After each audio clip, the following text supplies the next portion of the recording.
Coffee and Cream with Andrew Rogers and Damon Benning on Hurrdat Sports Radio. With the lead run at second base, Muncie at first. There's a shot into left center field, and it's high off the wall. Arriving home safely is Smith. Muncie goes to third. Martinez delivers again in the clutch, and the Dodgers have a 2-1 lead. The pitch on the way. He swings and hits it deep to left field and hits that ball out of here. That's a 2-run homer for Arenado, his 25th of the year, giving the Cardinals a 3-0 first inning lead. And the pitch is to the backstop coming home. Reyes at first slide. He is in there ahead of the tag of the catcher Ruiz. Lightning bolt Pablo Reyes on a wild pitch, and the Red Sox lead it 5-4. And this is a drive to center field. May just lit him up again to the wall. Bader, that is gone. 3-run home run in the first inning. Rampage continues. Straightaway center homer number 24 for Marcell Ozuna. The challenge has been to not try to get through it, right? To try to get better. The days start to pile up on you, obviously, but when you look at it on the flip side, there's not many days left to practice before 8:31. So, we better remain a very humble team, and if we want to be confident come game time, we have to earn it right now. So there's the added distraction of being home, being out of the dorms, and all those things. And I think our guys have maintained good focus so far. So I've never questioned this team's work ethic. They work. So far it's been pretty good. Hey, good morning, everybody. What up? Hey, guys, let's do this. Ready? Here you go. 3, 2, 12. Come on, Shane. Look up through the window. Wave your hand. Through the window, through the wall. All right, we got to send this over because Jay Rich has been wondering when the band was getting back together. Oh, hockey dad. Hockey dad. Yeah, we're back. We are back. Coffee and Cream in the morning on Hail Varsity Radio. It is Damon Benning, Andrew Rogers, Shane Schillerberg. Happy to be back with the crew. Gosh, Shane told me when he walked in, he goes, yeah, when I was sending the text over to you guys last night, it's been 12 days since I've grouped you guys together. He did that right before we were leaving yesterday. He goes, it's been 12 days since I sent you and Andrew a text together. I was like, why did he sound like my Aunt Esther there? That's who he is. It's Aunt Shane Esther. But is your aunt's name really Esther? No. That's pretty generational. Yeah. Like 40-ish is. Mm-hmm. I suppose that could be her, but it could be a great aunt. Yeah. great aunt. When your mom looks like she's like 45, I highly doubt your aunt's like 83. Although, wouldn't that be something to have a 40-year gap? Well, I've seen a lot of very, very, very, very, very, very unlikely. Mm-hmm. I've seen generational clips pop through social media. Like it's like a girl standing and she's like, "Mom," and then they like wave in "Mom," and then that person says "Mom," and I saw somebody do it 5 times. I'm like, "Holy cow!" Really? Like it was a girl that was probably 10, and then it was "Mom," "Mom." Mom was and 30, Mom was 50, yeah, Mom was 74, and then the other one was in the 90s. I'm like, wow, okay, you guys kept a good timeline. That whole childhood sweetheart thing. After 21, it's like, okay, here we go. It's time. Yeah, like Simba. Yeah. It is time. Now we got jokes live from H&H Chevrolet Studio. We're having a good time. It is 3 days in a row in this building. Yeah, this is my first time back in over a week. Yeah. Yep. It sounded like you had fun out at Pinnacle. It was unbelievable. And I'm a big golf fan, so it hit me close. Doesn't sound like you spent enough time in a Patron zone, but no, you do you. Yeah. We talked to each other too on Saturday. Yeah. And did you end up coming up? If I had my coach, it would have let us out on a good time. I was trying to negotiate between PBC and then the tail end of if I was going to try to see Bud before he went out of town. And then I was like, nah. Time just got away. Yeah, and I was like some folks from Husker Radio Network were, Jessica and those guys were in town. So that was a thing. But then I got caught up in a very lengthy That's probably 45 minutes. Back and forth with a couple of the staff and Lincoln about a few things. So, no, I didn't. I was going to say, because after we got off the phone, I'm like, that you know, thing you went were to- asking like, well, like, is there a place for Yeah, us to because sit and things? that was the plan, just And- because I wanted to kind of chill. Right. And I was going to say, I'm like, well, if he shows up, I'm just gonna get him in there. Yeah, so I was just gonna get you in. Well, I was gonna with meet the family or I was whoever you gonna came meet with. Sasha with because I just Mhm. wanted a couple of our passes. Then I was like, And one thing led to another down in Lincoln, so I just was like, yeah, I'll chill. The fix, by the way. Cooper fix? Yep. Yeah. One thing leads to another. Okay. I was like, what? The youth football team, my coach at Cooper Fix, he's just a dummy. Got it. Okay. I don't know what he's over there doing. One thing leads to another. Oh, come on, Shane. Is that what you're talking about? That is correct. No, golf was good though. You know what's really cool is like about this event these are guys that nobody's heard of yet. Mhm.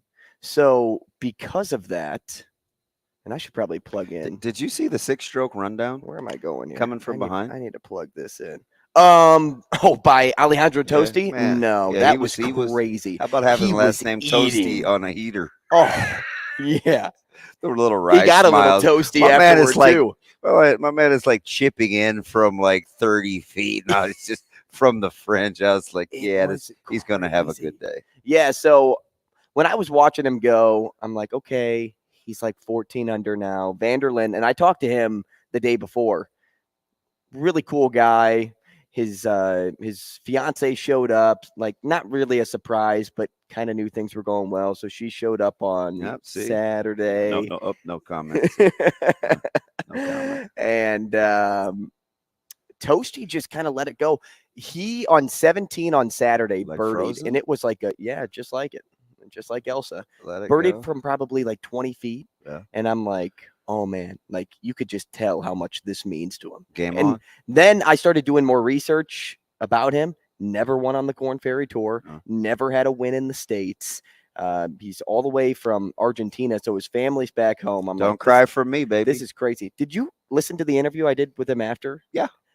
On how he practiced growing up when he was 6 years Oh. old. He grabbed a charcoal stick and a ping pong ball and Hey, played in his so backyard. It reminded me, like when he's talking about that, I kept thinking of those folks in like third world countries that like go get buckets and like those wooden crates.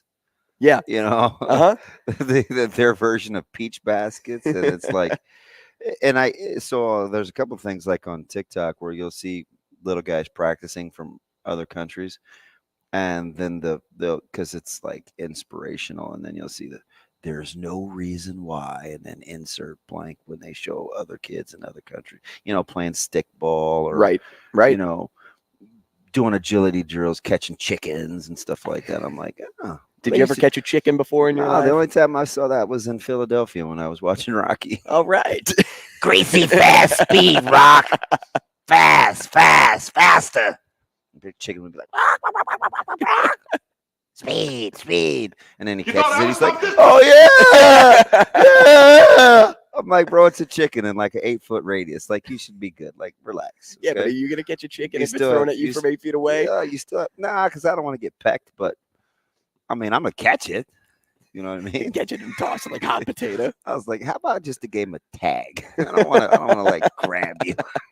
Is that good? I'll chase you down. He's like, I was like, oh, now you're gonna win. Mm-hmm.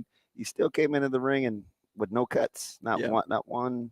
You look like all natural. You look like you had the dad bod rolling Mhm. without kids. But there's just one thing I want you to do. What's that? Win. What are we waiting for? All right, I'm good. Yeah, but no, the Had to event get that the out of event my was system. great. You had mentioned too when I first walked in, you're like, man, you must really like talking to people. Yeah, I don't know how you pulled that off. Like that, I told Sasha that yesterday. We had like this. Can you still say? Can you say the POW WOW, or is that frowned upon? I think so. Yeah, I'm not rolling it. So we had a little meeting. I think that's okay. We had a little. I'll say it for you. We had a little meeting, and I was like, I said, I don't know if it's an enviable trait, but that's definitely something I would not be comfy doing. I just like to. I mean, you're just grabbing interact. folks. You're like, yeah. And I was like, God, he genuinely looked like he was having fun. Mhm. I would be pretty miserable. How many golfers do you think you could list off? Like Uh, if you were going back and forth, no repeats. Probably 60. See, I said 50, and But I would go old too. Like, okay. You I don't know, if I I'm think an- we did current PGA guys. so I think the oldest that was said was Tiger. Mm-hmm. Yeah, pretty close. How old's Stuart Sink? I said him. He's pretty old. Sink's probably 46-ish, maybe 50. Okay, Wow. pretty close. Yeah, that's old. I mean, I would have been getting into like Seve, Mm-hmm. Arnie, guys like that. I mean, I'm not going like Hogan. Can you believe or- Tiger's only 47? It seems Yeah. like he's 60 because of how long we've gotten to see him play. Yeah, and he actually has bags. He must not be sleeping with those cucumber things anymore. I mean, he looks like he's like life He lo- actually's hit him. Yeah, but he's also had a pretty crazy life. Yeah, Like really successful. like the anti-future. Shane. really, life is good. It's freaking bats. I think he had to go to the store and get another suitcase for the baggage. But just all Yeah, in all, she- Tiger's just. I told somebody this. I said no matter what your feelings are about Tiger Woods off the course, there is not a better golfer that we've ever witnessed play the game. He's That's- better than Nicklaus. He's better than Palmer. Tiger Woods is the best all time. I'm inclined to agree. I really am, and you know, I watched both of those two, but I saw Jack closer to the tail end, but I think he did win a major in his mid-40s. But golf was interesting last week, just because not only what was. I don't know, how did we get on golf? But we started. Well, it was my first day back. Yeah, and but you know, the stuff with Phil Mickelson and yeah. Mm-hmm. like I think that's a lot of money. But my favorite response was from Phil when he said, did he say I'm almost a billionaire now? Thanks. Yep. I was like, gosh, that's a lot of bread. Hey, he's doing just fine. Well, he appears to be. Mm-hmm.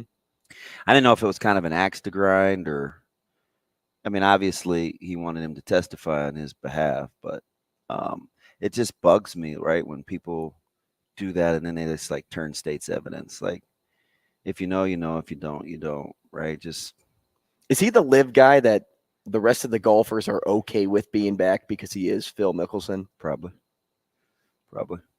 I mean, he's not going out and shooting 58s like your boy. Was it? It was a ridiculous number. And then my favorite was when they quantified it with like yeah, it's the lowest round ever on the Live Tour, and I'm like, that thing's been around Ridiculous. 12 months. Like, what are we talking about? I We're mean, setting records. I guess technically records have to start somewhere, but let's not act like we're going back to the 70s. But it's all good in the neighborhood, man. I mean, dog days this summer, Mhm. man. And now we're getting very close to football season. I just Wh- looked up will you today. We're say- 3 will- weeks from the NFL season. Will you say number and the date now? Were you not like August 12th? Are you going to say 8? Are you going to be an 8/12 guy or 8? So 8/24, for the longest time, 8/31. I keep saying August 28th. I don't know why. I just keep saying that date, and Yeah. it's just in my head. That's the first game for Nebraska, and it's not right. Yeah.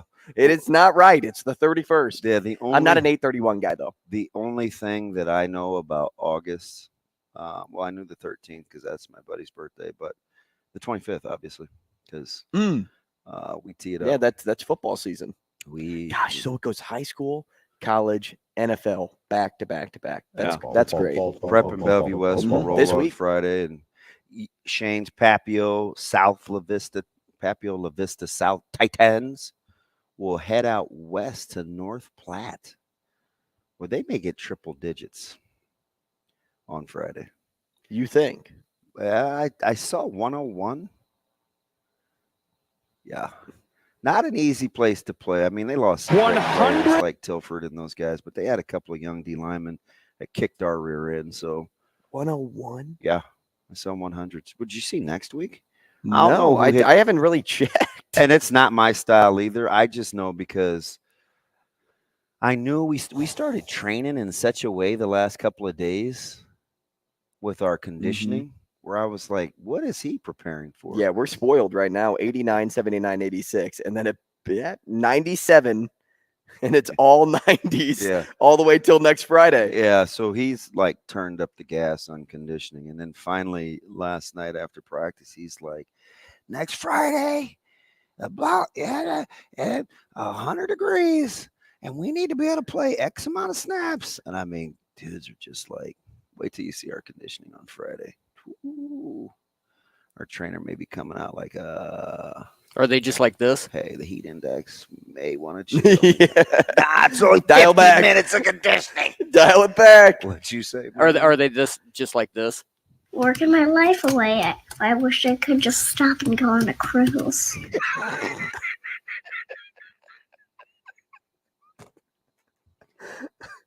That's a new drop, Shane. I haven't heard that one yet. Oh man, so when I sent him those, I figured I would be the only one laughing because he's been with me long enough to know when she first started on X or Twitter, or she started on Twitter, because she's a teenager now. But this little girl used to be like one of my favorites. She's like one of the. It smells delish. She's like one of the OG Vines. Vine, they don't even Dub Smash, all those old forms of media are fantastic. Those were my jam. Like, it was my 10 years ago version of TikTok. Mom, get my nuts. Yeah, Vine was Get my nuts. Vine was the beginning of it all. Dude, this little girl was so hilarious. So every time I saw funny ones, I would just send them to him. Hello, friend. And friend. So like 50 of those that he plays are all old Vines. And it's not just a little girl. I would send him all sorts of, D's nuts and the little dude, don't say that. This little big head kid. They were just funny. They are. And I'm glad I'm not the only one that laughs. But you're winning. He had it potted up. I just laugh at things that aren't me. Hey, have you been backpatting lately? Hey, by the way, you know why I play these? Over guys like Ethan Nation or Jaden Doss or No, I'm kind of staying quiet right now. Mm-hmm. Blaze Gunnerson. Mm-hmm. Staying a little. I was like, Blaze Gunnerson? Like, yeah. Didn't you hear what he said? It's like, no. Yeah, that was a recent one. Yeah. I'm still one of the only ones out here that thinks the D line's going to be fine. Yeah, I really am. Because I asked that to Sam, and Sam goes, no. Like, he just quickly no. Because I said, do you think the D line can be like in similar conversation to the DBs? He goes, no. Hey, he is the last guy that's going to go along just to get along. But Sam is great because no matter what, and this is why Sam McEwen's one of the best, it's especially to young guys like me, he'll always answer a question. Yeah. Even if he's like, this question's kind of dumb. Like, he won't say that. He'll still answer it. So whenever I do ask a dumb question, Sam's my guy because he'll answer without telling me I'm dumb.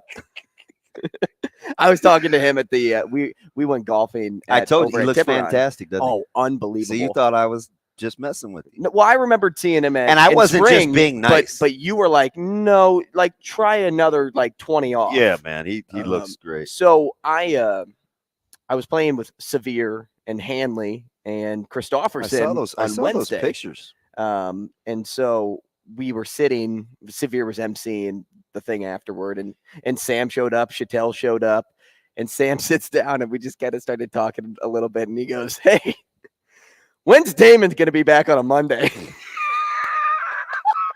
My buddy missed me. I'm like, I would say next week, but I'm not entirely too sure. Yeah. I'm like, it's football season. You just never know anymore. I'm pretty penciled in now. Yeah. July for me can get a little sketchy just because camp and install and stuff like that. Mm-hmm. But, I think you're spot on. Yeah, man, me too, Sam. Are you guys going? I used to say that. Are you guys going? I would say that every day. And it would drive, which coach in the room says, hey, guys, you know what? I'm shocked that he's still guys? Drive him up the wall. Are you guys going? Yeah, I do know what. But in regards to those, I went through like a 3 or 4 year stretch, and where I would just kind of needle Sam a little bit, whether it was on social media or, he'd have an opinion, and then I would have an opinion, and I would say, yeah, but, and we would just kind of go back, and people were like, man, you don't like Sam, do you? And I was like, no, I actually like Sam. It's just that nobody ever gives him any pushback, and sometimes I think you just have to question it, right? And now it's like we're like those two people that like run across the room and give hugs and like one leg's up in the air. And it's like we're, Rocky and Apollo on the beach, since it's all about Rocky this morning. No, I'm just kidding. I don't hug Sam, but it wouldn't shock me. No, like we have a very, very good working relationship. Yeah. Sam's one of the best. Oh, yeah.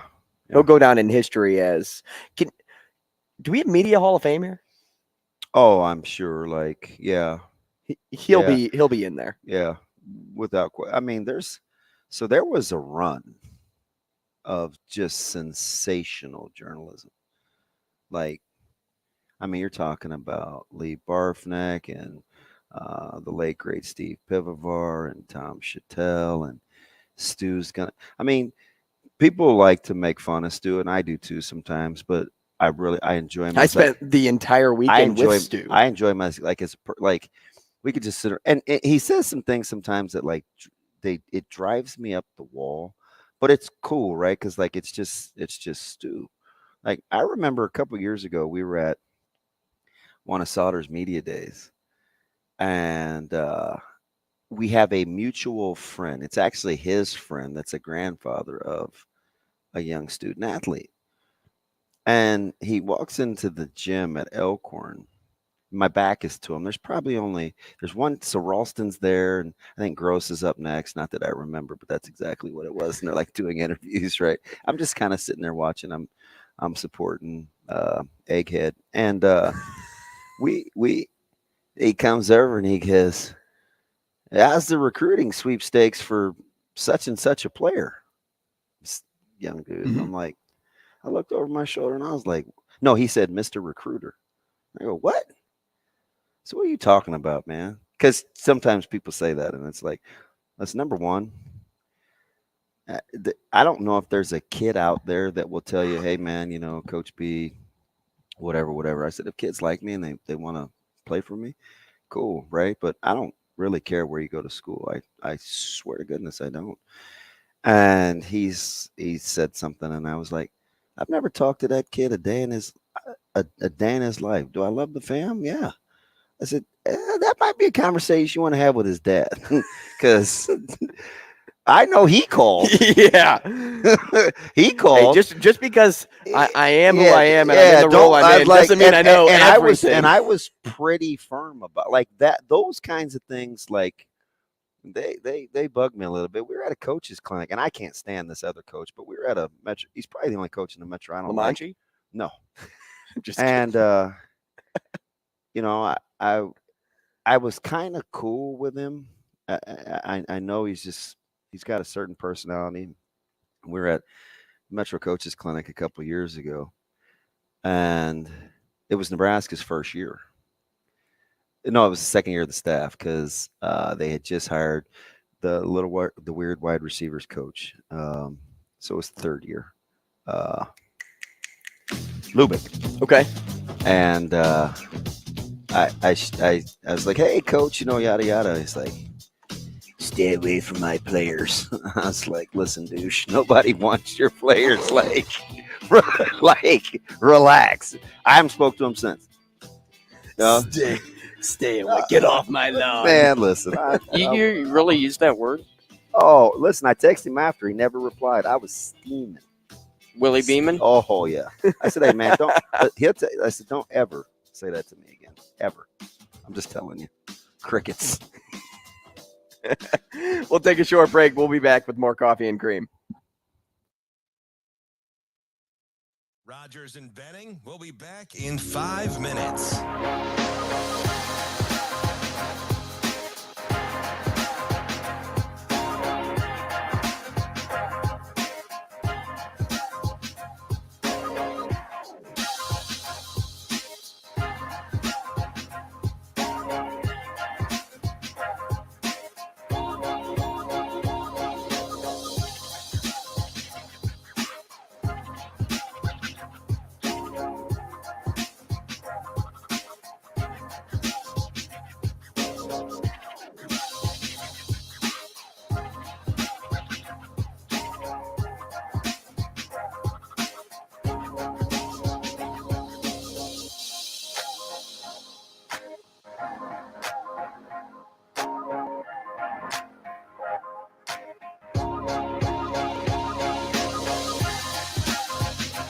Rogers and Benning will be back in 4 minutes.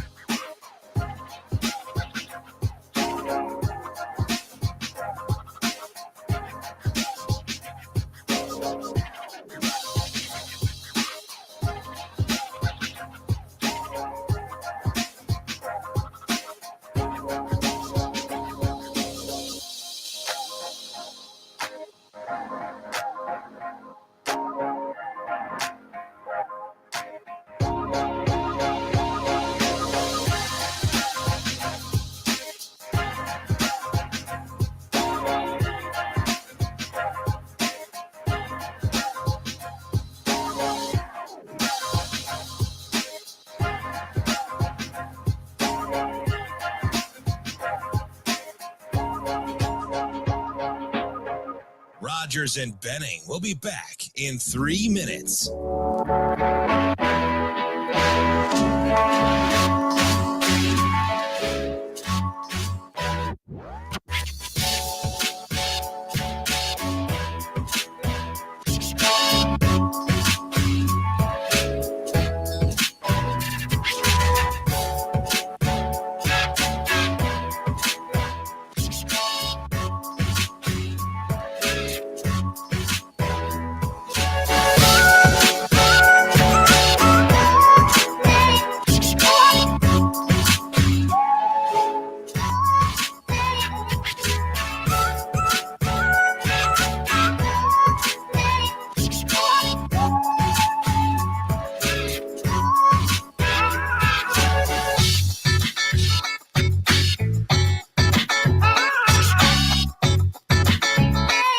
Rogers and Benning will be back in 2 minutes.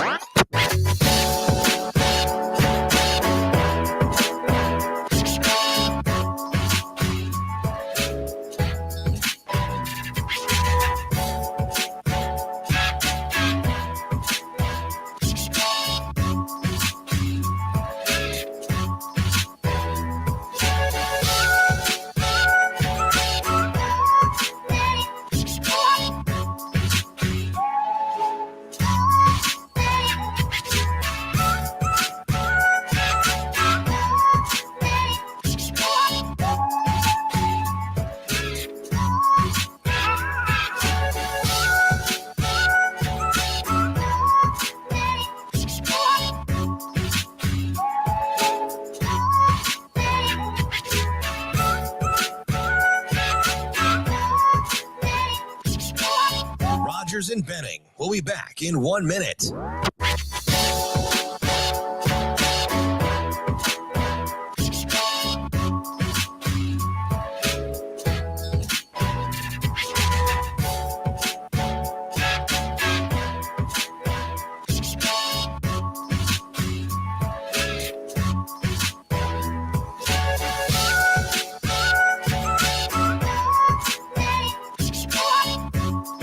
Rogers and Benning will be back in 30 seconds.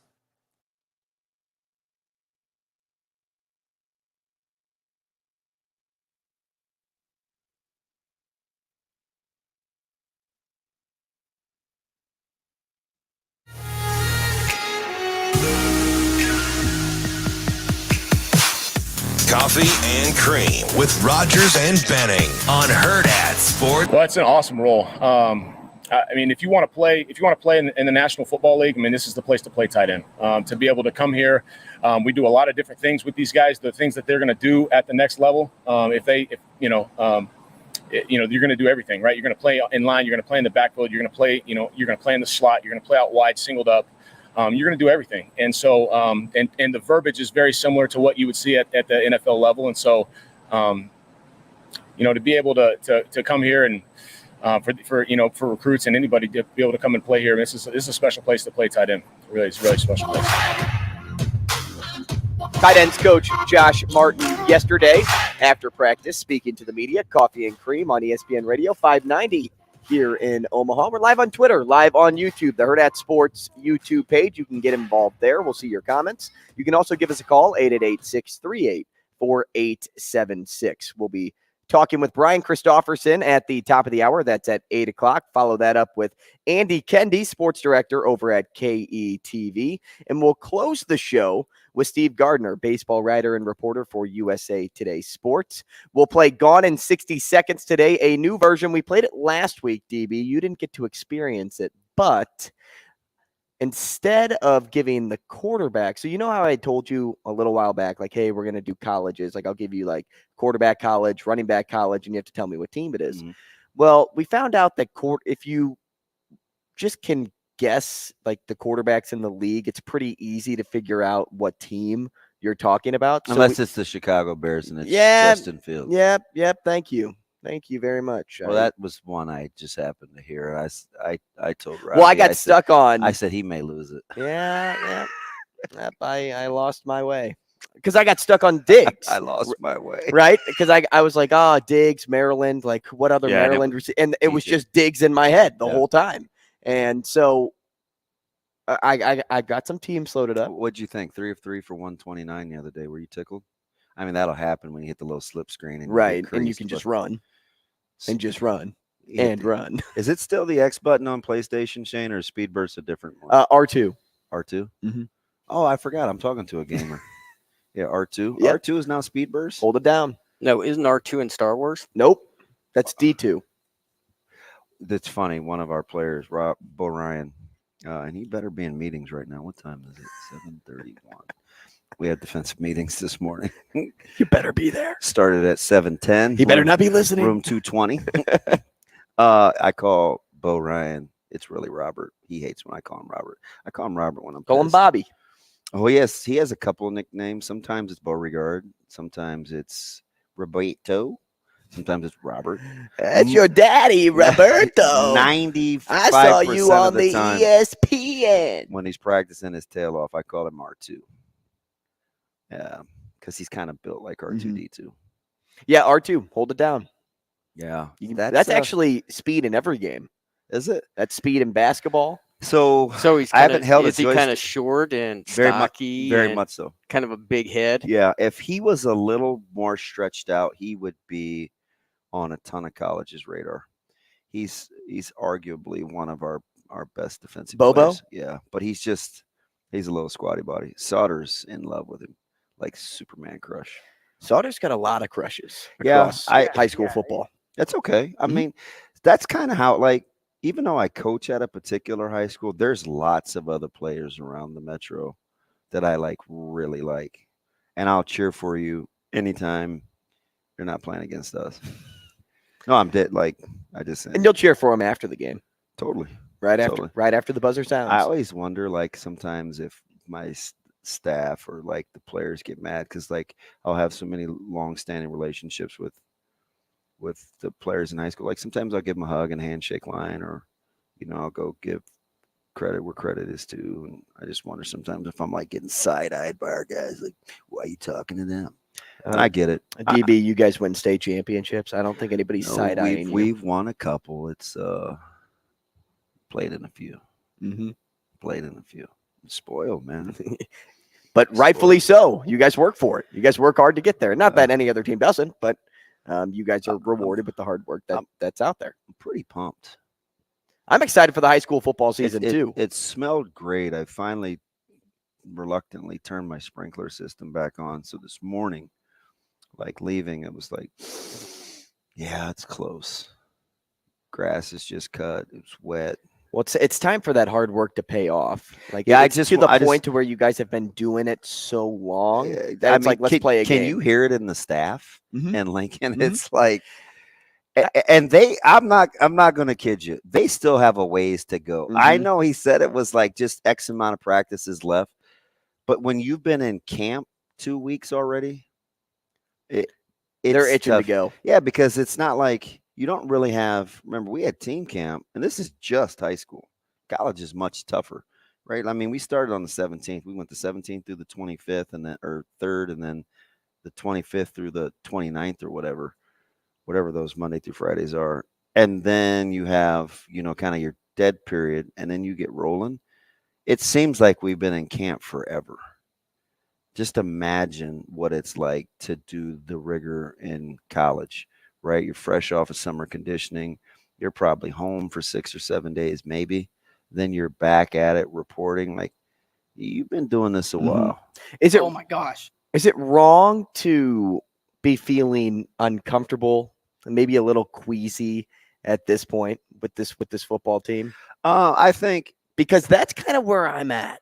I'm like, asking me a week ago, like you're over talking about it. Like no, like more like expectation wise for this team. Oh, like you because got nervous energy. So a week ago, you asked me how I thought they were going to do 6-7 wins. Yeah. Okay.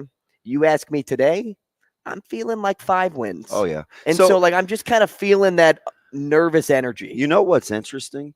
There's always that ramp up. There's and I shut it off. Can't have it going with the Stainers. Okay, boss. Apparently the sprinklers are shut off now. That's a wrap. My bad. And just like that, the hammer comes in. Hammer, meet, nail. All right, then. Guess we're not running a sprinklers right now. Not talking about irrigation. Bye-bye. No, so it's like there's this it always happens, right? At the end of the season, it's oh man, what are we coming back with? Then recruits come in and it's like, ooh, I'm kind of excited. And then early part of spring, you are, oh, it's just spring, can't tell much. Then it gets to June and July and you're like, oh, predictions. Everybody thinks that they can win their division or conference title.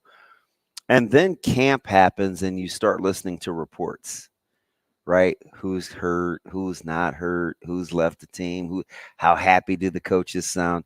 And inevitably, you kind of tail off. And tighten up, right? Well, and I think you're 100% spot on because I feel like most of my sphere of influence is whatever's happened. I don't know if it's just the Betts deal. I don't know if it's, practice was open to some high school coaches Saturday and some family. And maybe people talk and they weren't impressed. Maybe it's because he said the defense dominated. But it seems like in just the last 72, 96 hours, like we've tempered our expectations. And I don't know if we're tucking just because it's close to the season, but I don't think you're alone. I wouldn't think so either. It's just something about what I've been hearing at practice, Free Willy. What I've been seeing, all spring, all summer. It was like great. Like you said, it was like high hopes. And then once you get into August, I was ready to just give this team the green light. And now not so much because of what I heard on Saturday, because of how I heard the coaches can't rationalize Fleeks allegedly being sent home for being overweight, and then now he's the guy. Yeah, I don't know how that works. Weird. I don't know how that works. It's Betts leaves the team, but we have Josh Fleeks, and I'm like, wait a second, Josh Fleeks was the guy that you guys said, yeah, no, too many Twinkies, man. Like, bro, you need to go shed some weight. Am I the only one that wondered how he got in shape in 2 days? Well, what he did was he went to the doctor and they just sucked the fat out, and then he put a James stitched Harden him back up. It was a suit. Yeah, it was. It was a suit. Maybe he has siblings, or maybe he's starting to wear the Kyler Murray, Thomas Fidone sports bra, that catapult that tracks you, and it just sucked him in. Dude, those catapults are pretty sweet, though. I don't even know really the technology behind it outside of it tracks about 1,250 things. So I don't know if I talked. Did I tell you how much I enjoyed the sports science guys in Lincoln? Do we have that conversation? I think so. I remember talking. So I was captivated by just talking to those two guys, right? Because they work hand in hand with Coach Campbell, and those catapults are sweet. And you have force plates that you wear that measure. You can see in turn like a lot of soft tissue stuff, so you can see fatigue. So and that's you can what see that where is. muscles are being strained. So it's a preventative measure. Like, okay, hey, listen, these are firing at about 80% of capacity. Like, we may want to choke his reps down just a smidge because a potential hammy's on the way, right?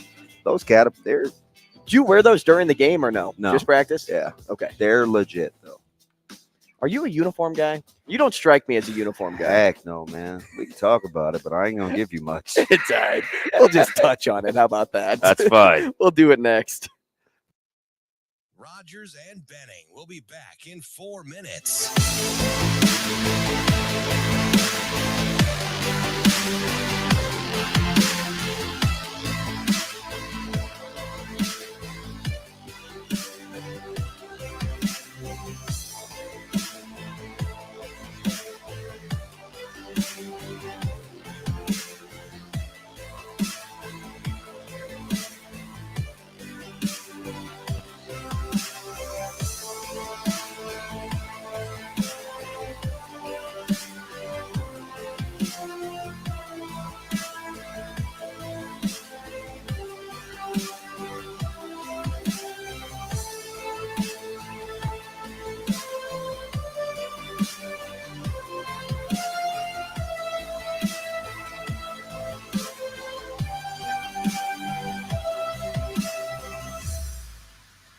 Rogers and Benning will be back in 3 minutes.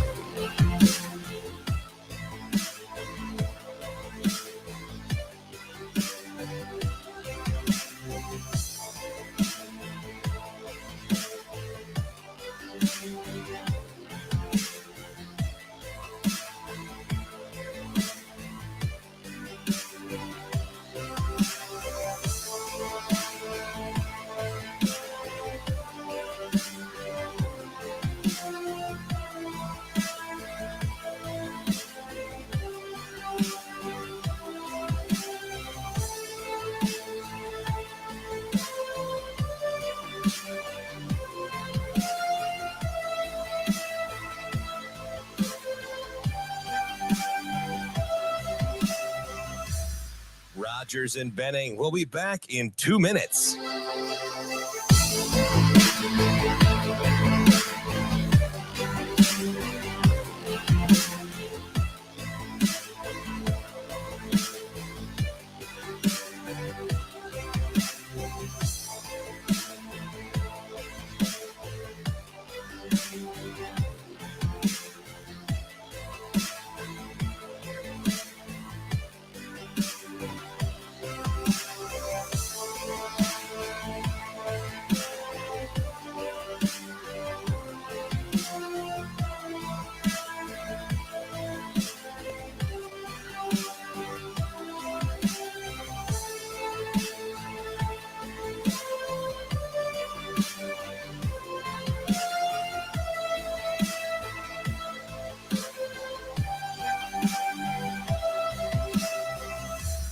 Rogers and Benning will be back in 1 minute.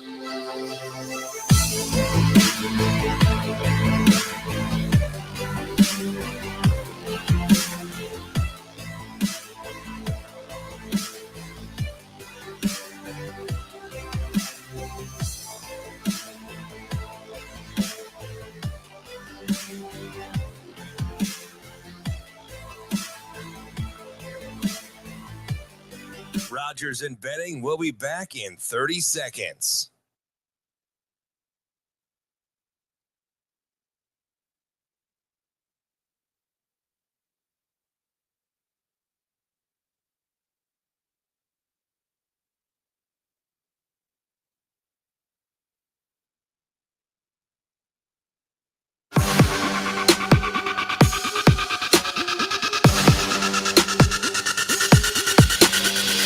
Coffee and Cream with Rogers and Benning on Hurrdat Sports Radio. We've had some good moments, some bad moments. Our defense is pretty difficult in the red zone with what they allow you to do, with the way that they play.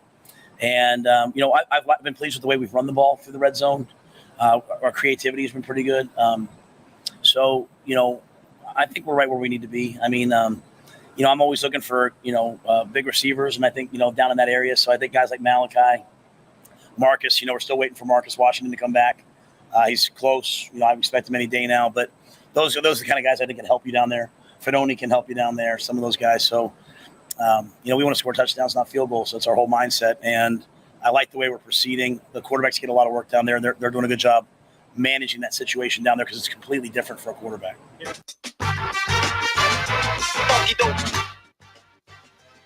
Coach Rule, you know the voice. If you don't know that about voice the by now, balls. We've had some good and some bad. No, great piece, great awareness there, DB, to notice the little things. Yeah, just because I know his delivery, right? So it's like I kind of know what he's saying now when he answers questions just based on his personality. Didn't he look tired, a little drained yesterday? Well, maybe, but I think not so much is so really good coach right now. The thing that I think really good coaches and leadership will do is model the ability to endure, right? Like you can kind of see the light, it's flickering, but you're not there yet, and you have to push through. Like it's a hump. Like if I'm sure Coach Yonk and Coach Huffman, probably at some point early last week were like, hey, listen, guys, push through, right? We're still 12, 13 days out, but it's coming. I know school is getting ready to start.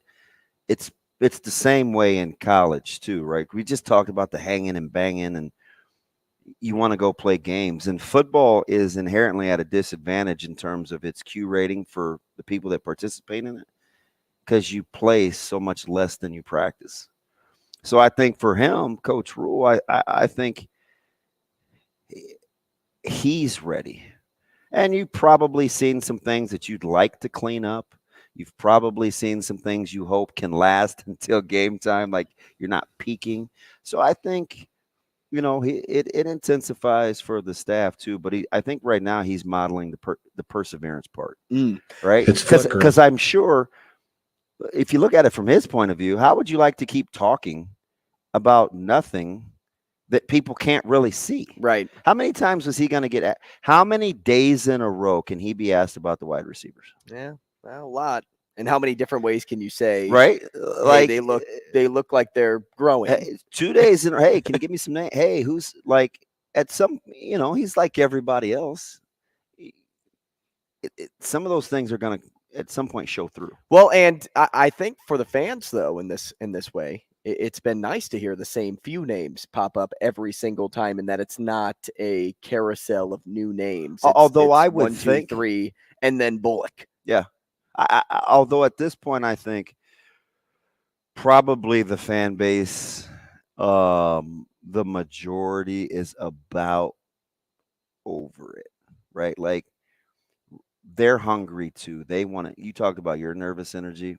I think they're about ready to see a game too. You probably have about another couple of days. They'll maybe hang on through this scrimmage on Saturday, but then it's like, okay, man, I'm tired. I'm tired. I want football. Like I want to see a game. Football. Yeah. So I think everybody's to that point, right? So they you've been watching it for a while. The hype's been building because it is Rule's first year. I mean, we saw what the spring game looked like. Yeah. People were out there, and you didn't get anything in the spring. Like there was competition, but it wasn't crazy competition. It was just kind of like okay, we're not going to hit each other too hard, and we're going to make sure bodies stay healthy. And I just want to see Coach Rule in action, so I'm going to go out there. I've been talking to people. They're like, I can't wait to drive up to Minnesota.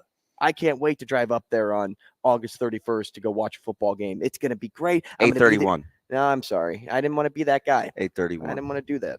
He's something else. 8:31. I mean, I'm sure I could get to Minnesota at 8:31 on 8:31. If I could remember the middle months, it seems like it's a little hazy for me when you get through 6 through 9. Right? Is June 6 or is that July? June is 6. 6 through 9 should be a little bit better for me.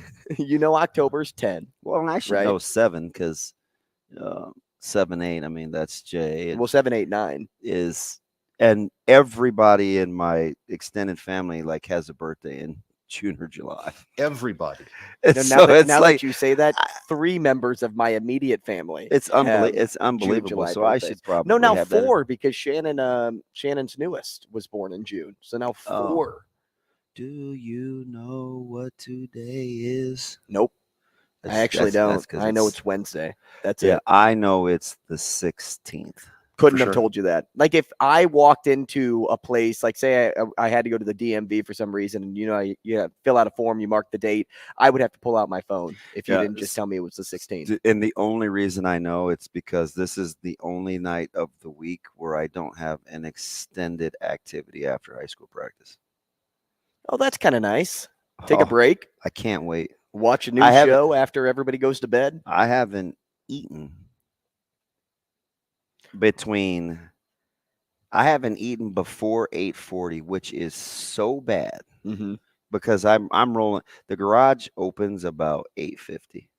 Look at the color on this salmon that I made yesterday. Oh, I know what that is. That's Danos. No, it's actually a different spice I got from the Omaha Farmers Market. But it is to give the blackening the oh yeah, it's got similar ingredients to what Danos has. So cheesy rice, Southwest salad, and cheesy rice is pretty good. Dude, I love cheesy rice. I buy rice because it's cheap, not because I like it. And now knucklehead eats a certain way. So, like yesterday, Rice-A-Roni. I should do it more because it's really easy. But I like pan-seared chicken now. And I slice the breast in half or thighs or whatever, and I season them and use a little coconut oil or a little butter, and I like eat it fresh now. Like he had one. If I had your tools though, like if I had the grill smoker, I don't think I'd ever pan-sear chicken. So I say that so you're me, right? Like that's exactly the way that I think. I prefer not to do any meat inside, but it's since I've been turned on to the skillet, the cast iron. Sure. Like I've kind of come around, but it does seem like blasphemy. I'm 100% with you. But with my barrel, I don't always want to. You got to put the charcoal in and lower it in the deal and get Takes it to a lot the of time. And the Traeger is just okay. Unless I use a stick, like a pellet stick burner, I mean, you ain't getting any smoke. I mean, not like I like, right? So, and I get it. And there'll be some people out there that, the pellet kings are like, oh man. But if anybody tells you like wood burner and pellet are the same, and I don't think they would, and be serious about it. But ease, like fudge, man. I'll put like brats on the Traeger, right? Just because. It's not going to get smoked, but they'll get cooked. It'll taste good too. It's not getting above 400 because my Traeger is so old. If I had the money, I'd get a master builder. Her house, like that. She's old. Yeah, but so what happens with the fan bases and the coaches is what the football account has tried to do. We talk about the 100 years. We talk about the documentary that showed on Sunday, Damon Benning's work. The patches on the jerseys, the blue trim, why is there blue? Like, the new unis. We get into stuff like that. It's going to buy us time until next week. It's those little things, which is why I kind of like the little sitcom they have going on YouTube right now, The Look In. Yeah. What part are they on, 2 or 3? They're going on 3. Okay. They just showed 2 yesterday or the day before. I told Ravi this, and have you ever seen the movie Project X? No. Okay. Is it any good? Have you ever seen the movie The Visit? No. Okay. So it's like that first person POV where you are like holding the camera and it's a little shaking. Yep. Yeah. And then it's got like a combination of the Office as well. Okay. Because it's like cut to interview and then it's back to whatever skit that they're putting on. I'm like, I'm thoroughly enjoying these because it reminds me of a TV show. It doesn't feel like work when you sit down and watch it. It just feels like pure enjoyment. So I thought that was pretty well done by the videography team over at Nebraska by keeping the fans engaged in this, I don't know, the twilight hour, whatever you want to call it, as we kind of wait for the season to get back going. But okay, I heard a lot of complaints about the blue trim on the jerseys. I'm okay with it. I didn't really care. It reminded me of the American flag. And I know why, right? I mean, you heard Babs during the documentary, and I think he's kind of told the story on some of his media platforms on, why Nebraska had to wear blue against Oklahoma. And I mean, if you're into nostalgia, which I'm not, like that's not my jam, but I'm certainly not saying you can't be nostalgic, but I get why there's the blue trim, and it's still relatively clean, right? It's a clean. Well, at first I missed it. It's a clean looking uniform, but it's just not my. If the players like it, I love it, right? I don't so much worry about whether the fans like it or not because it's not really for them, right? But if the players like it, I'm cool. Remind me, this was like. Now there've been some bad alternate unis, but I mean, to each their own. Memorial Stadium was built like to honor the men and women in World War I, right? Yes. So World War I has ties to America, right, which is red, white, and blue. So it makes sense. Yeah. Everything makes sense. If you look, you could make that case. But the blue trim didn't bother me one bit. And I really liked the wording on the shoulder pads too. It was kind of cool. I'd actually keep that jersey. That's pretty cool. Hang it up. DB 21. Brian Christopherson up next. Rogers and Benning will be back in 4 minutes.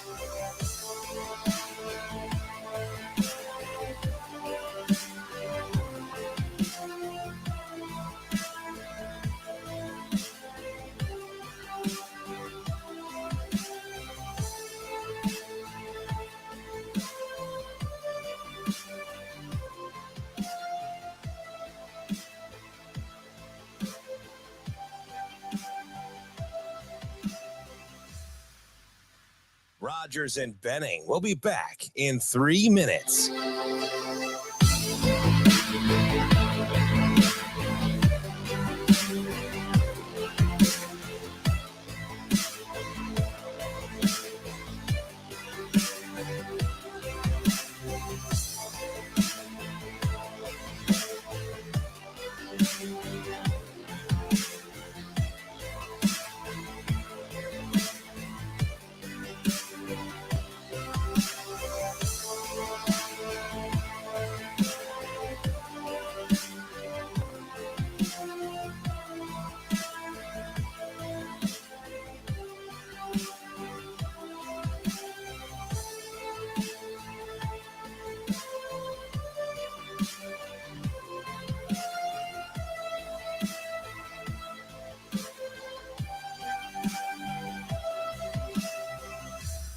Rogers and Benning will be back in 2 minutes.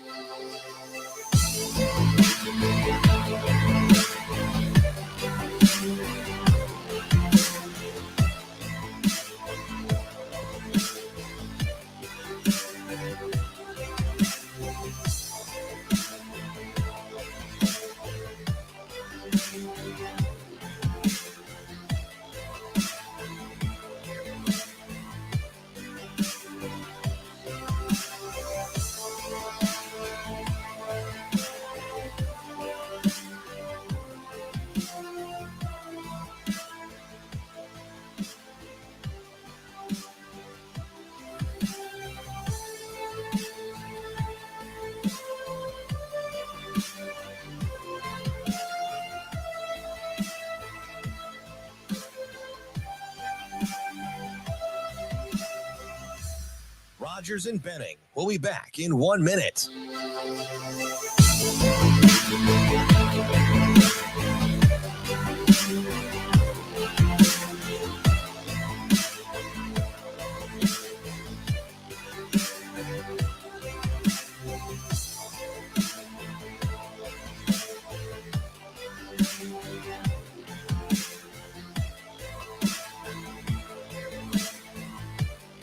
Rogers and Benning will be back in 30 seconds.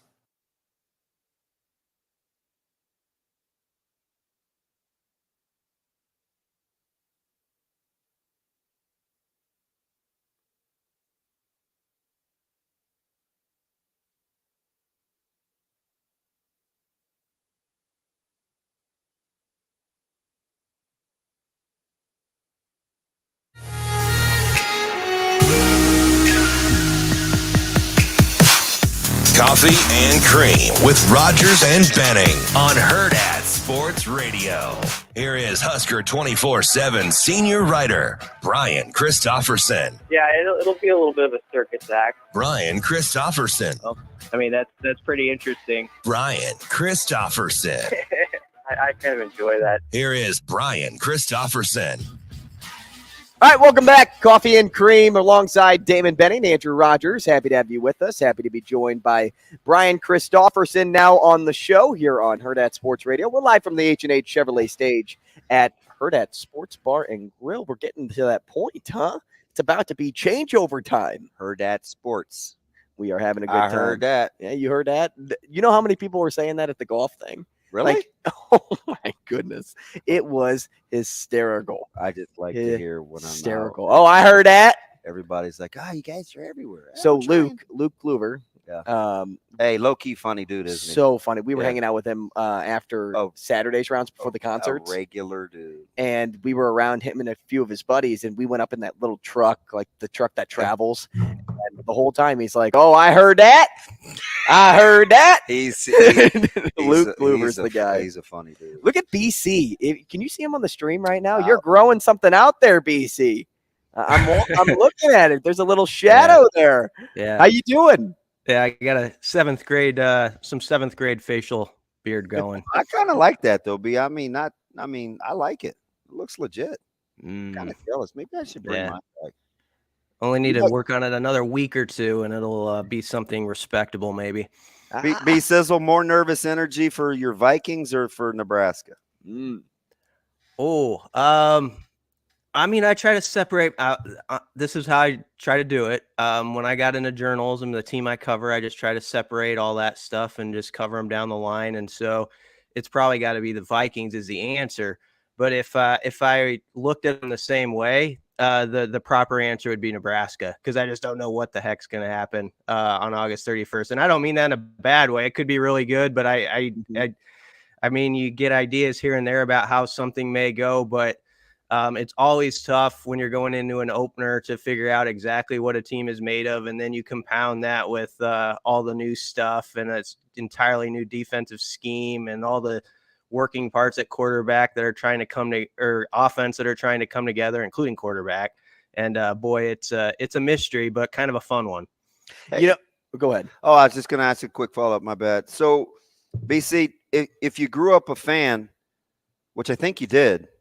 I did, yes. How difficult was the transition? Because you've been doing this a long time, right? So, but you are, like, if I had to put you in like journalist categories, you're not one of those guys that has ever been overly critical, but you can still be very objective. Is that the fan part in you? I think it's some a of tough that balance, right? Like I have to manage that. I think some of that, Damon, I do think it's different covering a college team as opposed to a pro team. I still do. And I know some people don't, the lines are blurred about what's what nowadays. But I've always felt, when you're covering guys who are still going to school, 18 to 23-year-olds, there's sort of there's a boundaries of what's in good taste when you're covering them, as far as even if they're struggling as a team and all that stuff. So I think you hold to that. But yeah, I did. I mean, I'm not going to make up my past. I grew up in Omaha. I watched those 90s teams, and you asked me a Nebraska Oklahoma score from 1988. I'm going to remember it was 7-3 in the rain, and there's a Charles Thompson game and all that stuff. So I have all that stuff in my brain instead of stuff that I probably should have that's more important from those first 20 years of my life. But yeah, when I did get into college, you were kind of taught back then, like there's no table pounding, there's none of that stuff. And so there's a sort, you're sort of walking that line, but you also know who you cover, and you know that there's been a drought here and people would go nuts if this thing got fixed. And it would be a lot of excitement to me to be writing about a team that's playing in big time games again. There's no doubt about that. Early on, that's why I never used my press box seat. Because I'm gonna pound the table. Well, you played there, man. I've been notorious for punching windows. Like I had to really learn over the last 10, 11 years to chill when I'm in public watching games with my peers. I think that comes with age and maturity. Well, BC's younger than me. He got more professional than I did. Yeah, but BC doesn't seem like somebody that punched a lot of windows in his day. BC's the guy that goes to the you don't know me. He's like BC's like 91 over 59. BC's like me. We're the guys that got punched. I was probably a little kid yelling at Damon sometimes. When Damon's like 5 years older or so than me, and there's probably some game where Damon had me upset as like a 14-year-old with something he did. I do remember. Take care of the ball, Benning. Damn. He's walking down a gravel road kicking rocks after the game. I remember specific plays, though, Damon had that were really good. I remember at Texas Tech, you guys were scuffling in 96. And Lubbock? Yeah, we played trash. Yeah, you kept fumbling the ball. Not you. The team did. And Damon had a sweet would be a word you would use then too. Punt return, it juked a guy. Mark Jones was the announcer, I remember, and he was really getting into it. You got it down inside the 5. Then on the next play, I think you scored, and the pitch was kind of bad. You fumbled it, you picked it up, and ran it in. Is that right? Yeah. Oh, that's 100% accurate. You know the funny thing about that punt return is I could hear no from the sidelines. All right. Oh, listen. Like they were telling you to fair catch or just let it go? Listen, it was a low liner going into our bench, but I hadn't touched the ball in like a quarter, and I was like, no way, man. Like I'm getting this bad boy. No to you. I should have got smoked, but that first guy missed, and it was almost all she wrote. I remember that. We played poorly there.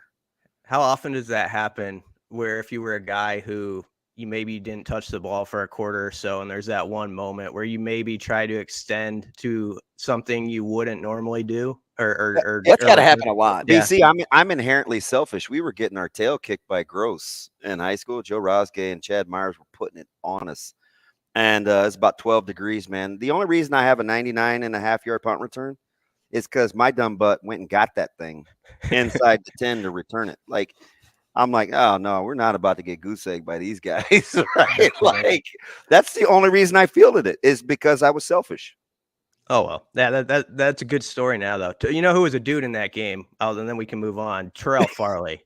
Dude picked it, scored on the first play, and then I remember at the end, the defense had a stop. I was watching it recently, and he just cleaned up on some back, and that was it. He could ball, man. Terrell Farley is a prime example of all the, playing a scheme to get young guys on the field and guys that are good at a specific thing, like scheme around that, because that's kind of been this theme of the camp as coaches are like, Farley's is a perfect segue to talk about. That's a prime example of how to play to a guy's strengths and get him on the field, even though he may not be ready for all the complexities of a total defense. Yeah. And might be both guys Ethan Nation. Well, yeah, both you two love him. Yeah, I do love Ethan Nathan. Yeah, Ethan Nation, I thought had the resume, and if you look closely at what he did in high school, just a high producing player. So it doesn't surprise me that he's getting some stuff done. He could he'll bulk up a little bit more. But I was watching him even in the return game, and you know how some guys now they're not getting hit yet when we were watching, but some of the guys just have a knack, even as a punt returner, where you're like, oh, that guy was born to do that. He's been doing it since he was 4 or 5 years old. You can tell. And that looks like Ethan Nation back there. Well, he was the guy that, played with his boys in the backyard, and he was never the biggest. So he had to be the best. Like that. Yeah. That's what he thought of himself. That's what I gauge from Ethan Nation. That's why I like the young buck. Now, BC, the nervous energy question that DB threw your way initially it came on the heels of an initial question I asked, like, is it okay for me to be feeling uncomfortable or a little queasy at this point in the season? And I want to ask you, being a lifelong fan, am I right on time? Am I before? Or am I, behind the feeling of the rest of the fan base feeling maybe a little nervous energy as the football calendar gets closer to that 8/31 date? No, this is nervous energy time. This is a time where you go outside if you're by a school and you hear those drum beats. There's a pregame show being worked on. That band was in there the other day doing Mr. Touchdown while they're practicing, and you're like, okay, you can feel it like it's a real thing. I always think in Lincoln you can feel like walking into the grocery store when it gets to like mid-August. Like, I mean, there's just like a little something extra. The stands have been changed as the Go Big Red sign is all throughout the Hy-Vee or wherever you can buy the flags now and the little knockoff t-shirts. But you just kind of sense it with everybody. There's a few more people with red t-shirts on, even on like a Tuesday or whatever, and all that is real. And it's especially so when this is a fan base. I'll always give it a lot of credit. No matter what guff they take from the outside, they stick by their squad or their program more than anybody else would. They've done it with men's basketball, and they definitely have done it with football, just trying to will them to get over the hump. And so I think there is deserved cautious optimism because they've read and studied, this new staff, and they're like, you know what, they seem like they got a plan. They at least feel like they've got everything sort of lined up about how they want to operate.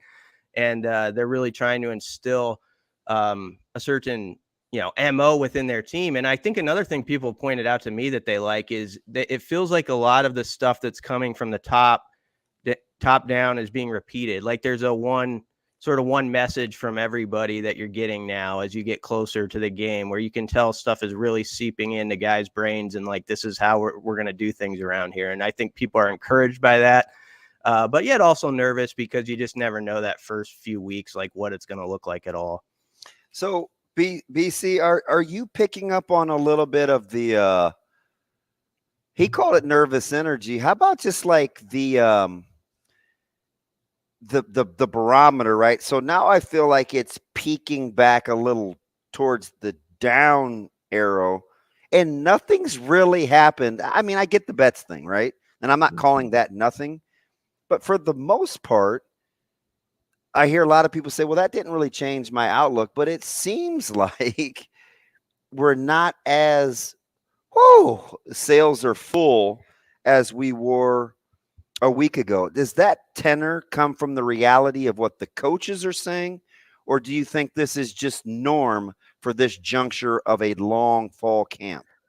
I think it's pretty normal for camp because there's ebbs and flows to it. There always are. There's that part early on when everybody's just so excited that it's back again the first week or so. And there's just a lot of like optimism from everything that's said. And then you'll hear a report or two like, well, so-and-so didn't look too hot in this practice or this part was off. And, and I think because for fair reason, everybody's seen the last 6 years around here, people sort of tend to drift toward the worst part of the equation in like how it could go. Whereas in the past, maybe you go back 25 years or so, that would have been the other way. It would have been like, oh, they'll figure it out, or they always do.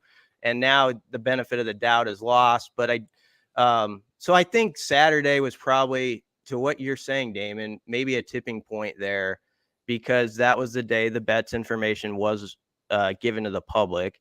And that's also the day that Rule was pretty candid about just the procedural stuff on offense. And I thought it was interesting the other day. He kind of wanted to clear that up a little bit and say, you know what, there was some good football in there with the offense. It was just, we've focused so much on the station to station stuff and the drills and stuff that some of the in between of just like getting the plays in and stuff like that was a little slower than we wanted.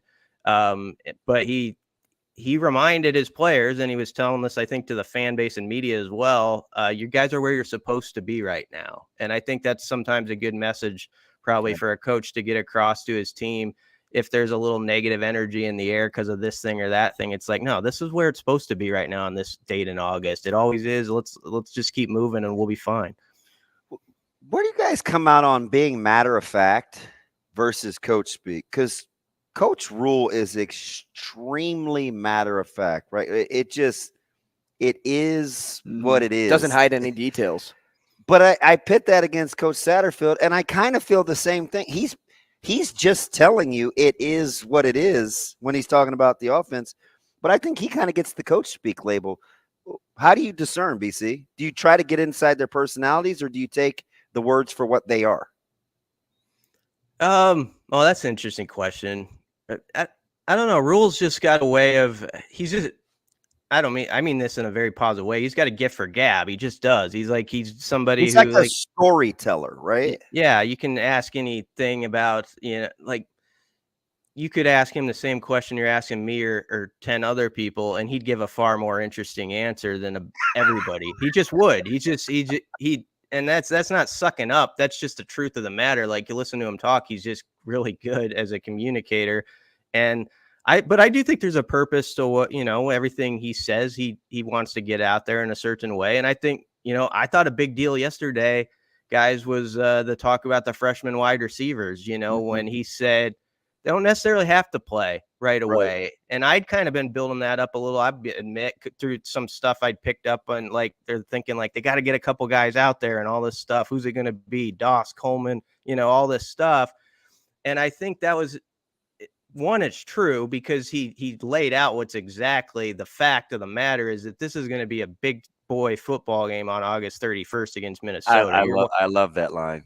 Yeah, grown man, big boy, whatever. Yeah, grown man. I think. Yeah, you're walking into a game against a Big Ten team that's going to want to slug it out for, let's go old school, 15 rounds with you, and if you really step back and think of it, it's not the game that's probably meant for a lot of 18-year-old freshmen. There's probably going to be maybe 2 or 3 that get out there, but for the most part, this is a game you need decided by your guys who have been in the battles for a bit.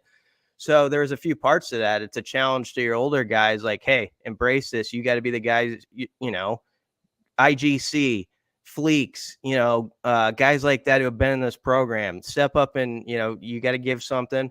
And it also takes a little off the shoulders of those young guys. Like, don't stress out these next 2 weeks that you have to be this for us right now. Just keep going, and you're going to get to the point we want you to be. You just got to keep trusting in their process. BC, this may be the same answer or it could be different, but as you talk about the young guys, and if there was somebody to step up this year, who would you want it to be, and who do you think it will be? As we go throughout the season, and that's how Coach Rule was kind of saying it, like, let's see what it looks like 6 weeks in, 7 weeks in, and then maybe a freshman will emerge. Who would you want it to be, and who do you think it will be? Any side of the ball, or are we talking receivers? Receivers. I'm sorry. No, that's fine. I would say I don't have someone I want it to be. I just don't. I like it. Because the fans, at least majority of the fan base, at least what I've seen engaged, it's Malachi Coleman. They want it to be Malachi Coleman, but I don't know if that's like who you think it will be. I think he has a shot. You gave the right answer. That's who people want it to be because he's the local guy, and they've just heard more about him for a long time, and so there's something attached to that. And I thought that's why that comment by Rule yesterday was so good. It's like, if Malachi's not out there against Minnesota or Colorado, and I'm not saying he won't be, but if he's not, we don't have to freak out about this. This is a first-year freshman, trying to play a position that not a lot of, only a few guys get on the field real fast. My answer would be Doss. I think could be. I've always kind of stuck by him. Consistent. We're on the same page here. And my reasoning is that if you look at his track record, he played at a pretty good program, and he's been one of those guys sort of always on the fast track as a football player. Some guys just even in high school at that level, as freshmen, sophomores, they're in big games, they're used to it. And Doss has done some of that. And I just like, you talk about a positionless offense. He's a positionless player. He was all throughout high school. The Debo Samuel thing would get thrown his way, sort of just as a vague comparison.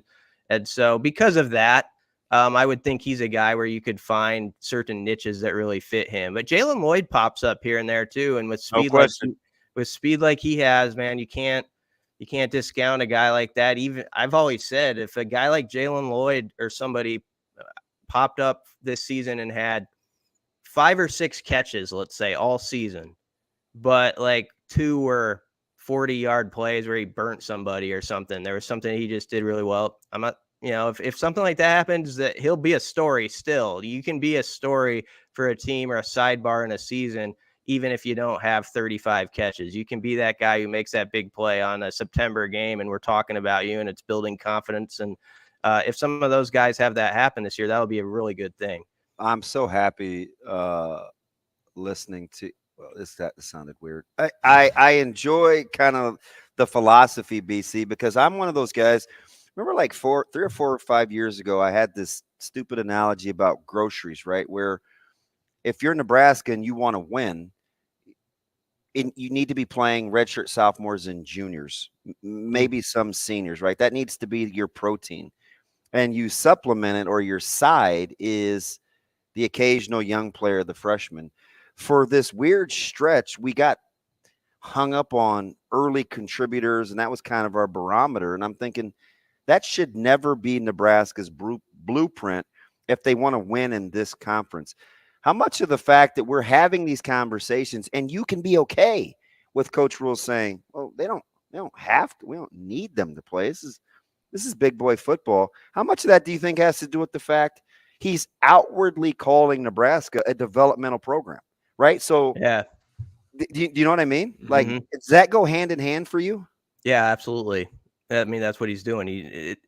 I think that where maybe if it got off a little bit this offseason, it's because we are adjusting to a new staff. And I do think there has been a willingness in their past to let guys who've really earned it, get their crack at it, even if they're first year freshmen. And the fact that we had like Prince Will and Cam Lenhart out there, in kind of a prominent role, even in the spring game, I think kind of got the juices flowing a little bit with like, okay, we're going to see some stuff we haven't around here with young guys. And I still think there's going to be those opportunities for them, but Rule was really making a point in 2 or 3 different spaces yesterday about this is the long season I'm worried about, not just like, this isn't all about the Minnesota game or the Colorado game. This is building toward the long haul and using your entire roster.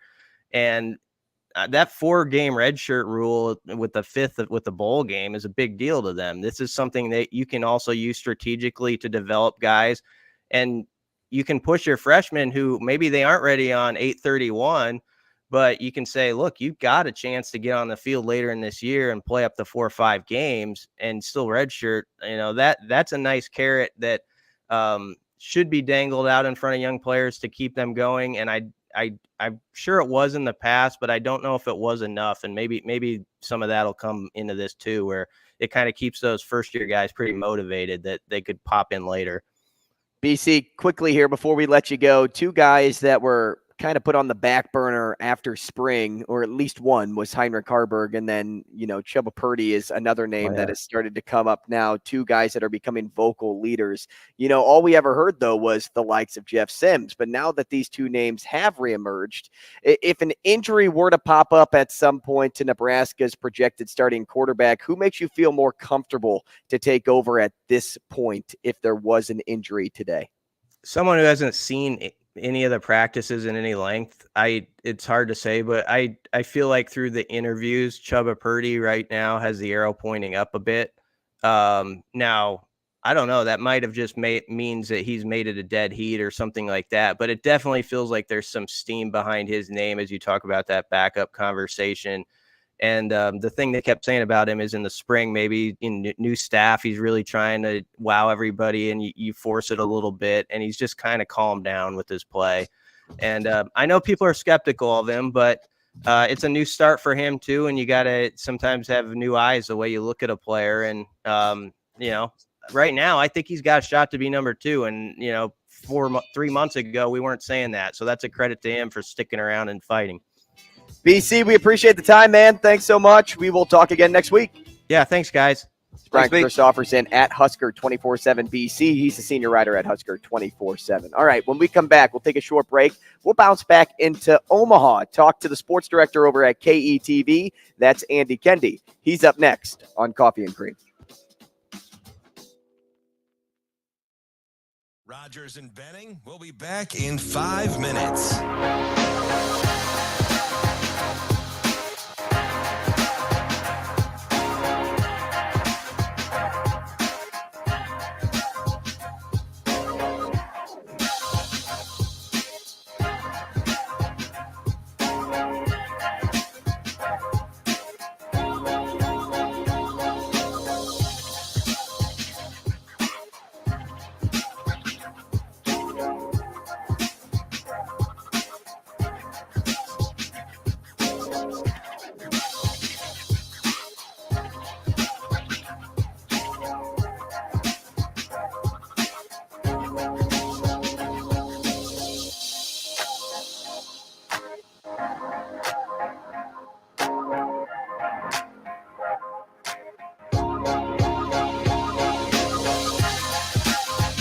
Rogers and Benning will be back in 4 minutes.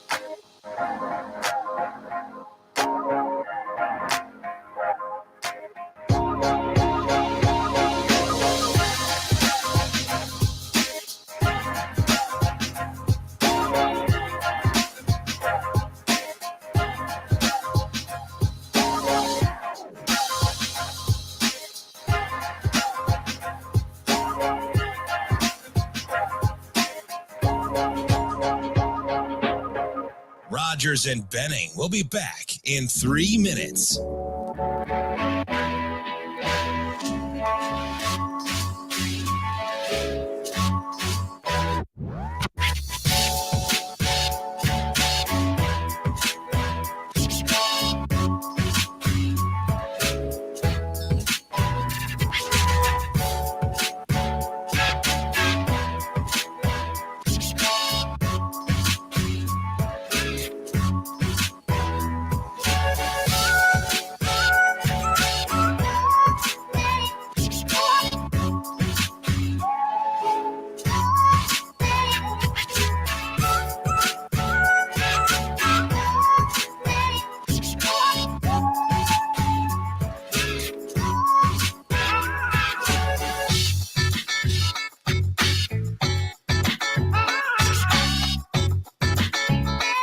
Rogers and Benning will be back in 2 minutes.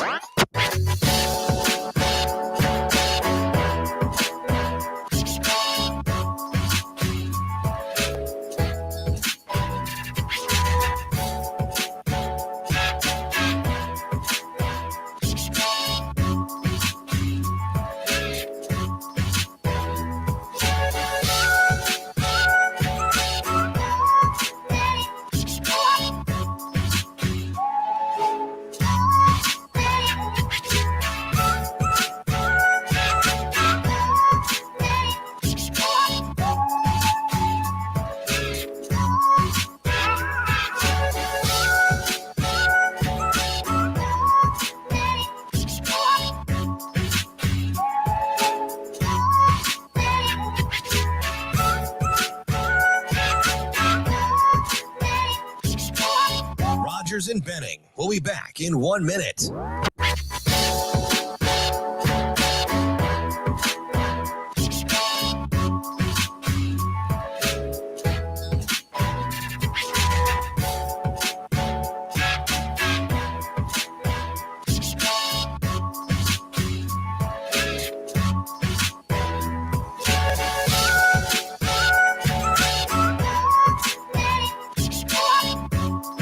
Rogers and Benning will be back in 30 seconds.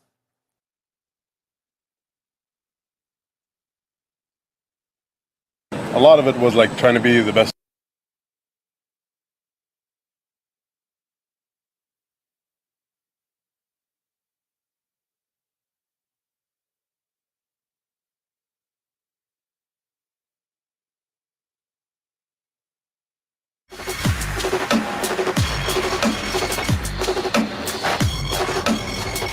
Coffee and Cream with Rogers and Benning on Hurrdat Sports Radio. A lot of it was like trying to be the best teammate I could be, being around the guys, and they helped me out a lot too because it was a tough time, obviously, but just like being around my brothers and like being around the team has helped out a lot and made sure that like I didn't go crazy. But it was a good time with them.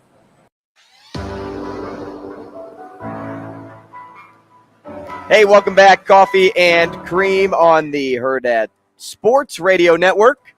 Happy to have you with us. We're live from the H&H Chevrolet stage. I'm trying, man. I'm trying to like time that drop, and I can't ever get it. Like I stop early. Yeah. Boom, boom, boom. Yeah, that's what I was looking for, and I'm always early. Shane, after the show today, we're just going to keep playing that drop over and over, or that bed, I should say.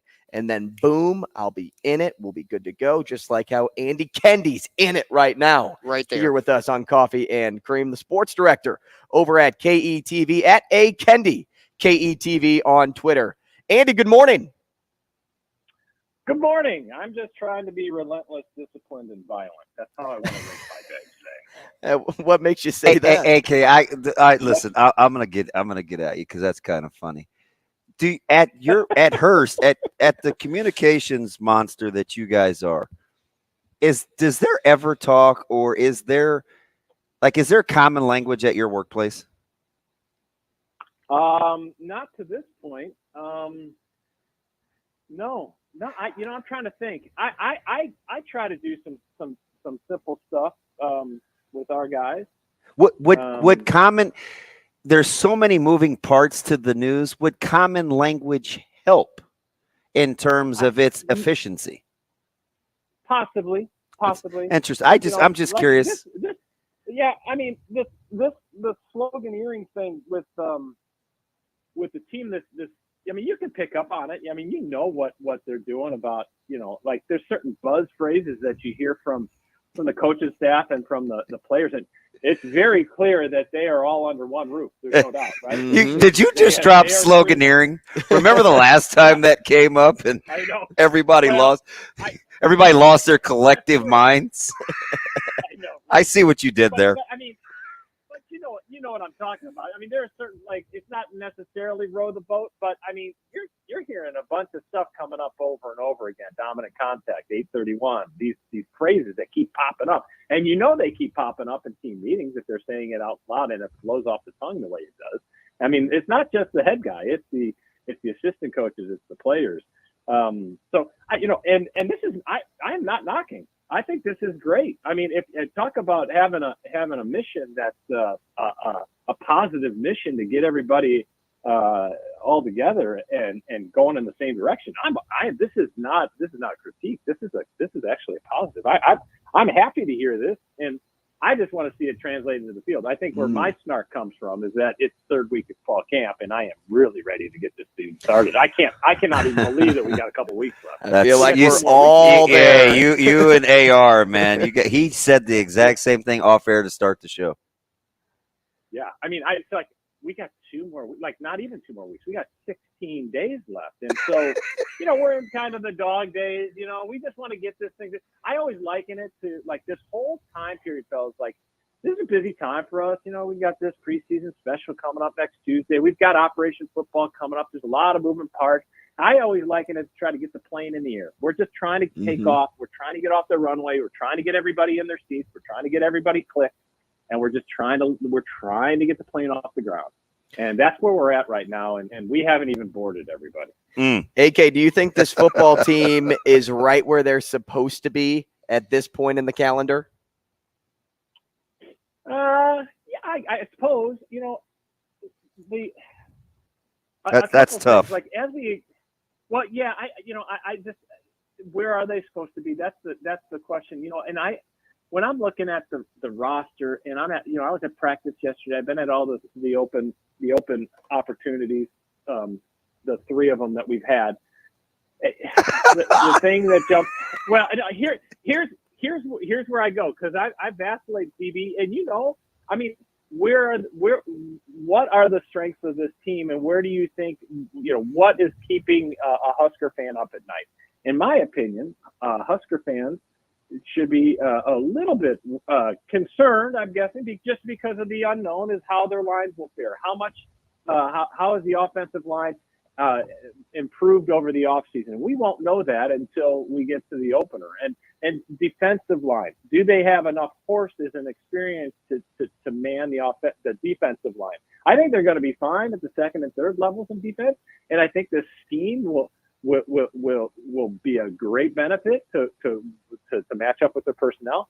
I just, all along, you can talk about quarterbacks and who's going to fill in at wide receiver and who's going to run the ball and all these different facets. So that you got 3 running backs that can do different things. Well, you know what, guys? As we know and as we've seen over the years, it all comes down to the big boys in the middle. And does Nebraska have the big boys in the middle? And that's the thing that we'll see. We'll see. AK, are you got a lot of buddies still back in Chiefs country up there in the Madison area, and we know that Iowa's getting a lot of run, and I think now that it's kind of settled in and people are in on Wisconsin, now it's funny, it was like when people first started talking about Wisconsin, it's like, yeah, I don't know. Now they're getting some steam, and we're on the back end of the pushback. Oh, year 1, and allegedly Longo doesn't know how to run the ball and this, that, and the other. So you're starting to get some pushback. How do the people that are close to it in Madison feel about this team? I get more of a sense of wait and see from my people Okay. in Madison. Yeah, it's a difference between, Stevie, we talk about this, you talk about it, we talk about it all the time, the macro versus the micro, and they're close to it. And while they are very, very impressed with Luke Fickell and what he's been able to do and his attitude and the culture he's been able to build in such a short time, I think there is some unknowns in terms of, how is this team going to run the football, and how will they mix the run with this new offense that they're bringing in? Mm-hmm. I think they all believe that they're going to be fine defensively, and I think that they all think that they're going to be fine up front on the offensive line, and they know, and that they've got some running backs that can run the football. So I just, beautiful weather in September, October, right? What are we going to do in November? Night game against Nebraska. Is Wisconsin going to be able to run the football effectively to keep defenses off their on their toes? And I think that's the big question mark. And I don't know if everybody's sold on that yet. But again, this is the beauty of August, and this is the beauty of where we're at now, because nobody knows, and it can go a lot of different ways. But I think going in, I'm with you though, Damon. I think it's been interesting to see the kind of the roller coaster of what the perception of Wisconsin football. When Luke Fickell took over, and like, oh my God, he's really going to try to throw the ball around the yard, and then Luke Fickell comes back and says, no, we're going to spread out, be able to make it easier to run. And now, it's kind of been back and forth. So we'll see how that goes. I'm not convinced about them either, and I was actually a little surprised that they were picked to win the West. But again, we'll see. It's a fascinating football season on so many levels, from the Big Ten to nationally, about this being the last real big year of football the way we know it. And I think that's what makes this season so intriguing. AK, I want to jump back local here, and maybe I'm on my own island, but why were we sleeping on Alex Bullock until just now? Is it because we're starting to hear the coaching staff really ramp up talking about him, so now people are like, oh, yeah, Alex Bullock's name, like he's somebody that could be great? Because we knew he had the talent coming out of Omaha, but I just don't really know why it took so long to recognize how impactful he could be. Are you thinking at all the same there, or am I truly on an island by myself? No. I think you're there, because there's a few things at play there. I had to go back and we went to the archives the other night when he spoke to the media, and I'm like, and then you call up he was a fantastic receiver at a program that isn't traditionally known for throwing the ball around the yard. Here's the thing, though. His big season was COVID, and I'm looking at these clips and seeing how the world was, and that was 3 years ago, and you kind of, time has kind of made you forget some of the details, and I was like, oh my God. Well, this is part of the reason, like, I think that he did not garner the attention that he deserved. And so, I looked at an old story that Matt Lothrop did, and on his signing day, and oh my goodness, he had that same attitude back then than he does now. I think he's just waiting for his opportunity. He has it now, and he's showing his athleticism. And I think he's going to play a role this year. Good for him. Yeah. Andy Kendeigh. He drilled us in high school, so I can see him in my sleep, man. My man can high point a ball, and he is athletic. Don't let anything fool you. My man is a two-hand windmill dunker. He'll go get it. That Bullock family likes to go get it. Andy, we appreciate it, man. Thanks, fellas. We will talk in a couple of weeks. We'll take a short break. We'll be back with more Coffee and Cream next. Rogers and Benning will be back in 4 minutes.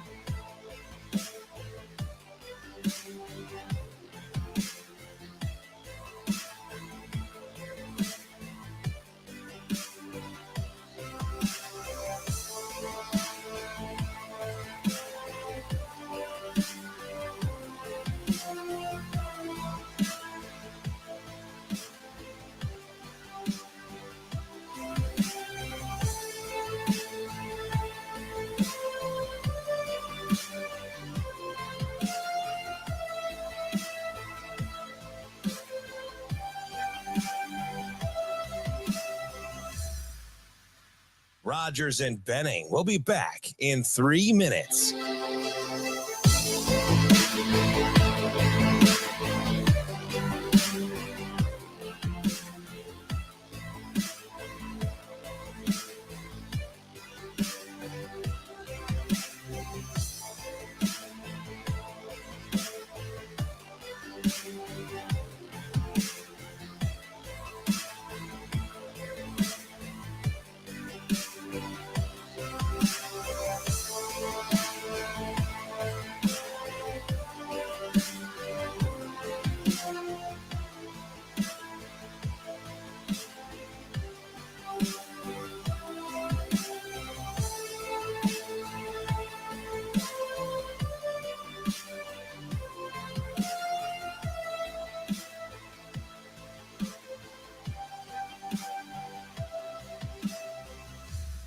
Rogers and Benning will be back in 2 minutes.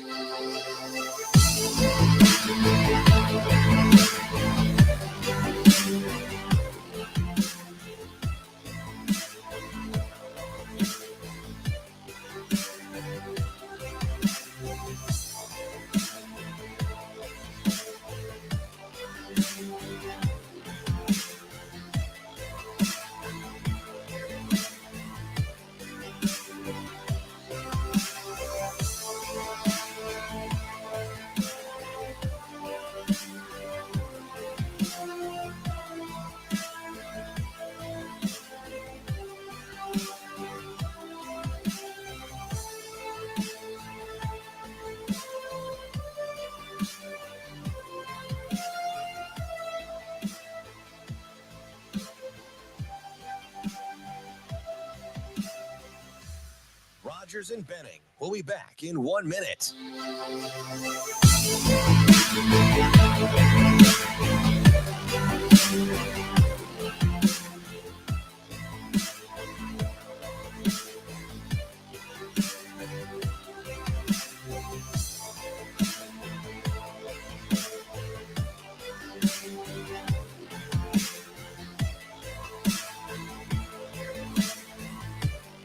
Rogers and Benning will be back in 30 seconds.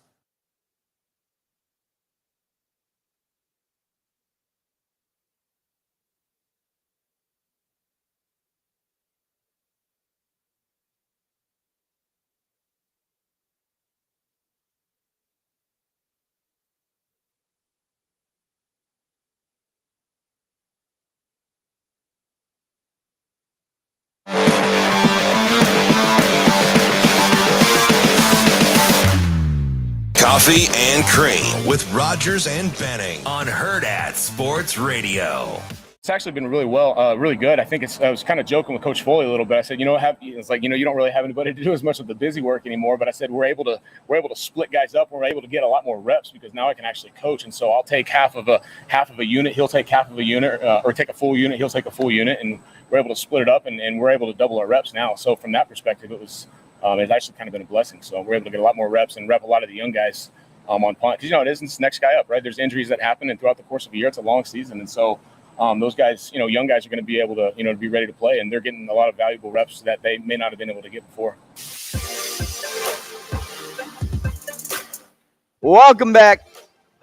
Before we go any further, I'd like to tell you about the Omaha Storm Chasers. They got a win yesterday, and a much-needed win at that.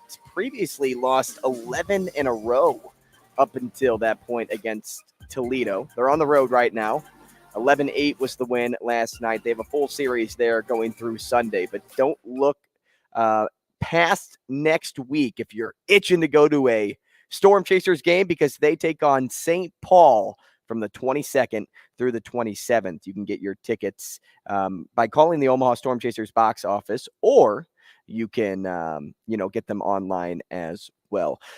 Quickly here, DB, can I tell you just what's bugging me? Yeah, absolutely. So I think Major League Baseball is trying to completely run the old heads out of baseball. The ones that get all up in arms about the human element. You have to keep the human element in the game. And I'm like low key one of them. Because like I told you, like I kind of told you when, what were what was the big change this year? The pitch clock. Yeah. I can see it's already become a thing of the past, right? I'm kind of a human element guy, but for the most part, I'm like, yeah, I can move on quickly. I can adjust.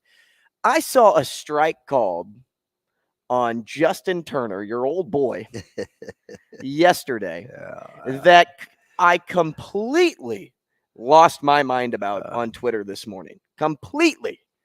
You want to know why I think Major League Baseball is trying to run old heads out of baseball? It's so that they can do what AAA baseball is doing by having the robotic strike zone, which radios down to the umpire what a strike and a ball is, so everything can just be perfect. I also saw a play just this past week of Mullins scoring. I think it was Mateo. Mateo scoring for the Orioles, sliding into home, and immediately, without any, you could not put a second in between the opposing team going like this. You couldn't do it. Because it right away, the gesture is, hey, hands to ears, you need to take a peek at that. And that just is like the game that we live in. And Major League Baseball is just trying to get to a point to where everything can just be checked. Everything can just be fact checked.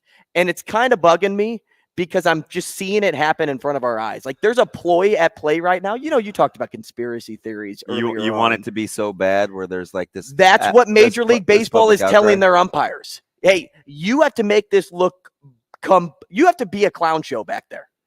You have to be so obnoxious that the fans are just going to pray and beg us to bring robo-umps to Major League Baseball. I have a hard time believing umpires would be that bad and that outlandish. But have you seen CB Buckner? Oh, yeah. Well, have you seen Angel Hernandez? I follow ump scorecards and bad umps on Twitter. So I get the scorecards all the time. It is unbelievable. I mean, yeah, it's I've come around just because I've seen so many at-bats robbed of the opportunity to come in clutch, but because I used to be a human element guy, I mean, for the most part. But I do want to get it right because I've softened quite a bit over the last couple of years because hitting is already so difficult. Only seeing a pitcher 1 or 2 times through or whatever, or seeing a guy for an inning. It's like it's hard enough. You're on offense, you don't have the ball. So I've kind of come around on, man, at least let's get some consistency in the strike zone to give us a chance here. But I don't know if I go as far. And I love some good tinfoil. I'm an aluminum, extra duty guy, but I don't know if I go I'm just that a far. plastic bag blowing in the wind right now. Hey, Angel Hernandez, can you be so bad that the public outcry, which has been for your job for 15 years, could you kick it up a notch? Yep, and he did. Everybody has. That strike call? Yeah. I know the lefty, when you throw a slider, it's supposed to come back in. Yeah, you can see it easily, Dude, though. are you seeing some when of it goes these in the other frame batter's jobs, box? though? Oh, you catch the ball. Ooh. I'm gonna let me just pull it from the opposing dugout and bring it to the center of the plate. You should ask Steve that question. And at then I'm 9:30. seeing pitches right over the plate not being called strikes. It's like- not just balls. It's unbelievable. Golly. I've actually come around, which is I'm embarrassed to say, because I am an old head, total old head. Get off my lawn. Why are we taking the human element out of the game? Kowalski. Aunt Esther coming back into the show. And I'd like, I'm not happy like with, second, bags as big as my driveway to slide into to increase stolen bases and some other things. But balls and strikes, they got to get right. It's already tough enough to hit. Already tough enough. Let's go to the phone, Shane. Talk to Jay on line 1. Jay, good morning. Welcome to the show. What's up, man? How you guys doing? Oh, we're Brother feeling Shannon, good. what's up, buddy? Looking How are good. you? All right, man. I heard you guys talking about rowing the boat first and transition to baseball action, and then you lost. Are you a slogan guy? Are you use a slogan kind of? I don't know if these are slogans as much as it's common. Like is be elite a slogan? I guess dominant contact tagline. I think what we see here is Coach Rule, and it's two ways. Let me think about it. Here's the positive thing. Here's the dope thing. Is that when he talks, you could tell that he has some training in strategic planning. Like he understands strategy and sequence. I can hear in this conversation that he gets pattern, sequence, and consistency is like he puts those high up on the board of success, like most people do, right? Mm-hmm. And because of that, I can also see that he understands like the benefit of the curation of best practices, like how you curate the best practices to create, you know what I'm saying, the best thing. So I can see that. I can see him hearing advice from Coach Osborne and implementing it. I can see him, you know, learning from mistakes, like all of these positive things that I see him trying to execute with his staff. And I can see him how he's surrounded himself with smart, like wise beyond their years, young guys that have a desire to build something amazing, right? I don't want to call them ambitious because I don't feel like they are all like just ambitious, but I feel like they understand that if they do something will happen, right? So all of those positive things, the part that I guess have the biggest question mark is how are Scott Frost players responding to all this, having never experienced this much pattern, this much consequence, this much sequence, this much, you know, strategy, this many, you know, contrived and well thought out tactics. How are they responding? Are they responding, you know, positively and overcome the small things that bit them in the butt last year? Or are they rebelling? And, you know, I don't know. I don't know if that kind of came up yesterday about like old and new receiving, because I can't remember who I asked, but I said, would you rather be a young guy with a blank slate having to get ramped up to the expectations, or an old head that has some maturity and grinding that has to learn new verbiage? Yeah, retool. Right, kind of recalibrate the thinking. And so we use Ty Robinson and Luke Reimer as examples, right? Like, how do those guys receive the information of a new regime that is so in such stark contrast? And they appear, I'm just using those two because they'll play a ton. It appears like they made the transition. Now, I think if Luke took some true serum, Jay, he would tell you that it took him a little longer to come around. I think Ty had the initial conversation early and kind of got it out of his system. Ethan Piper may be the best of both worlds because he appears to be flourishing after having some dark days, right? So I think it's being received well. I think it's what I think in reality, that's what they expected when they got there. And then when they got 2 years of something different, they were shocked, and now they're just used to it. I think every player from high school, from come on, let's be real, from little league through high school loves being coached.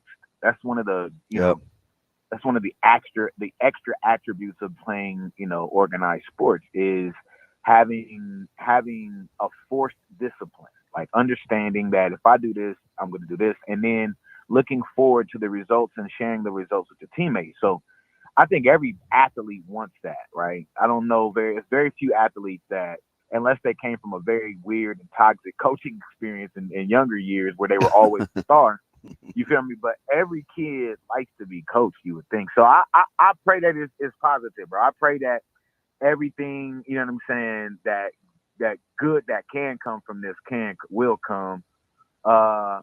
Yeah, that's kind of. I'm in a weird place, man. I don't even know how I feel about that rule yet. Hey, we're all in a weird place. Now this wait, week, now that's weird, right? So you're still kind of in limbo over Coach Rule? I thought you may be all in. This is why I'm all in. He's a pastor's son, bro. So we have a so I know, without ever meeting him, I know things about him. You feel me? Yeah. So I do rock heavy with him on that, and I hear the music, so I'm really good. I'm done. but I like that. I'm just like I'm just optimistic that everything that is positive is first before. Hey, my appreciate man. the call, man. It's okay to be skeptical. It's okay. Oh, for sure.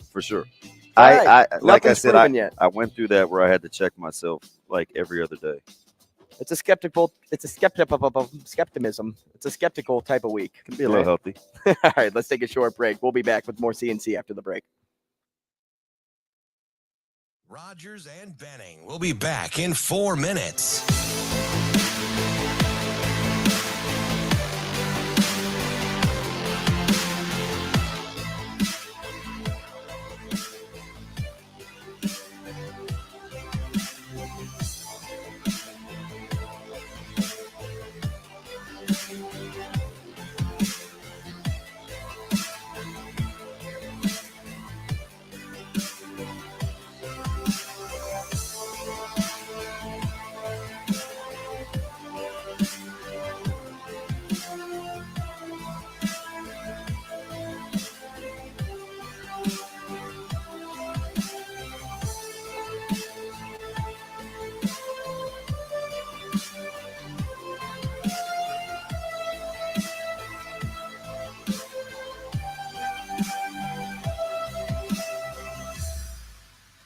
Rogers and Benning will be back in 3 minutes.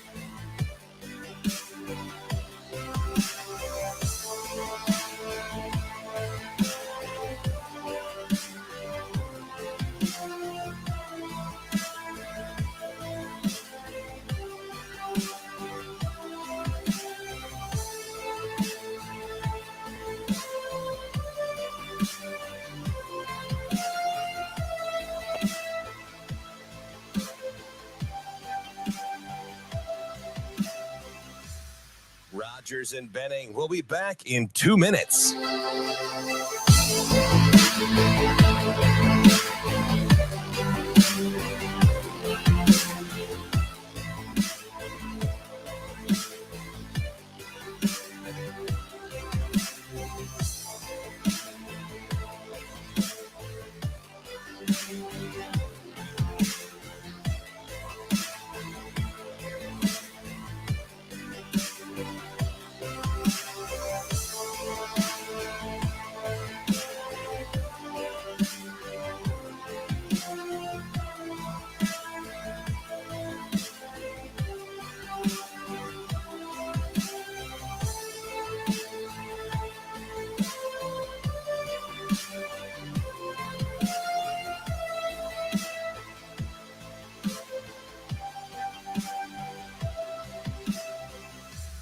Rogers and Benning will be back in 1 minute.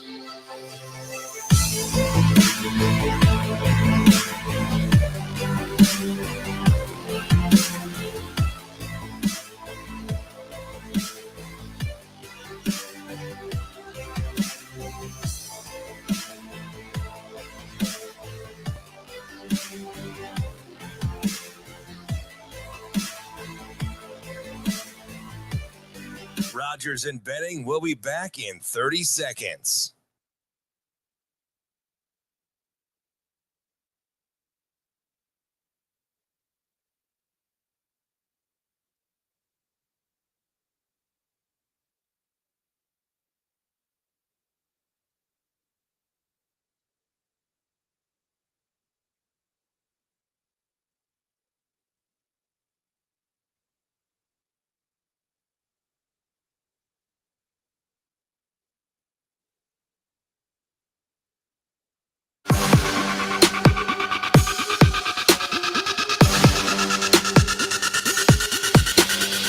Coffee and Cream with Rogers and Benning on Hurrdat Sports Radio.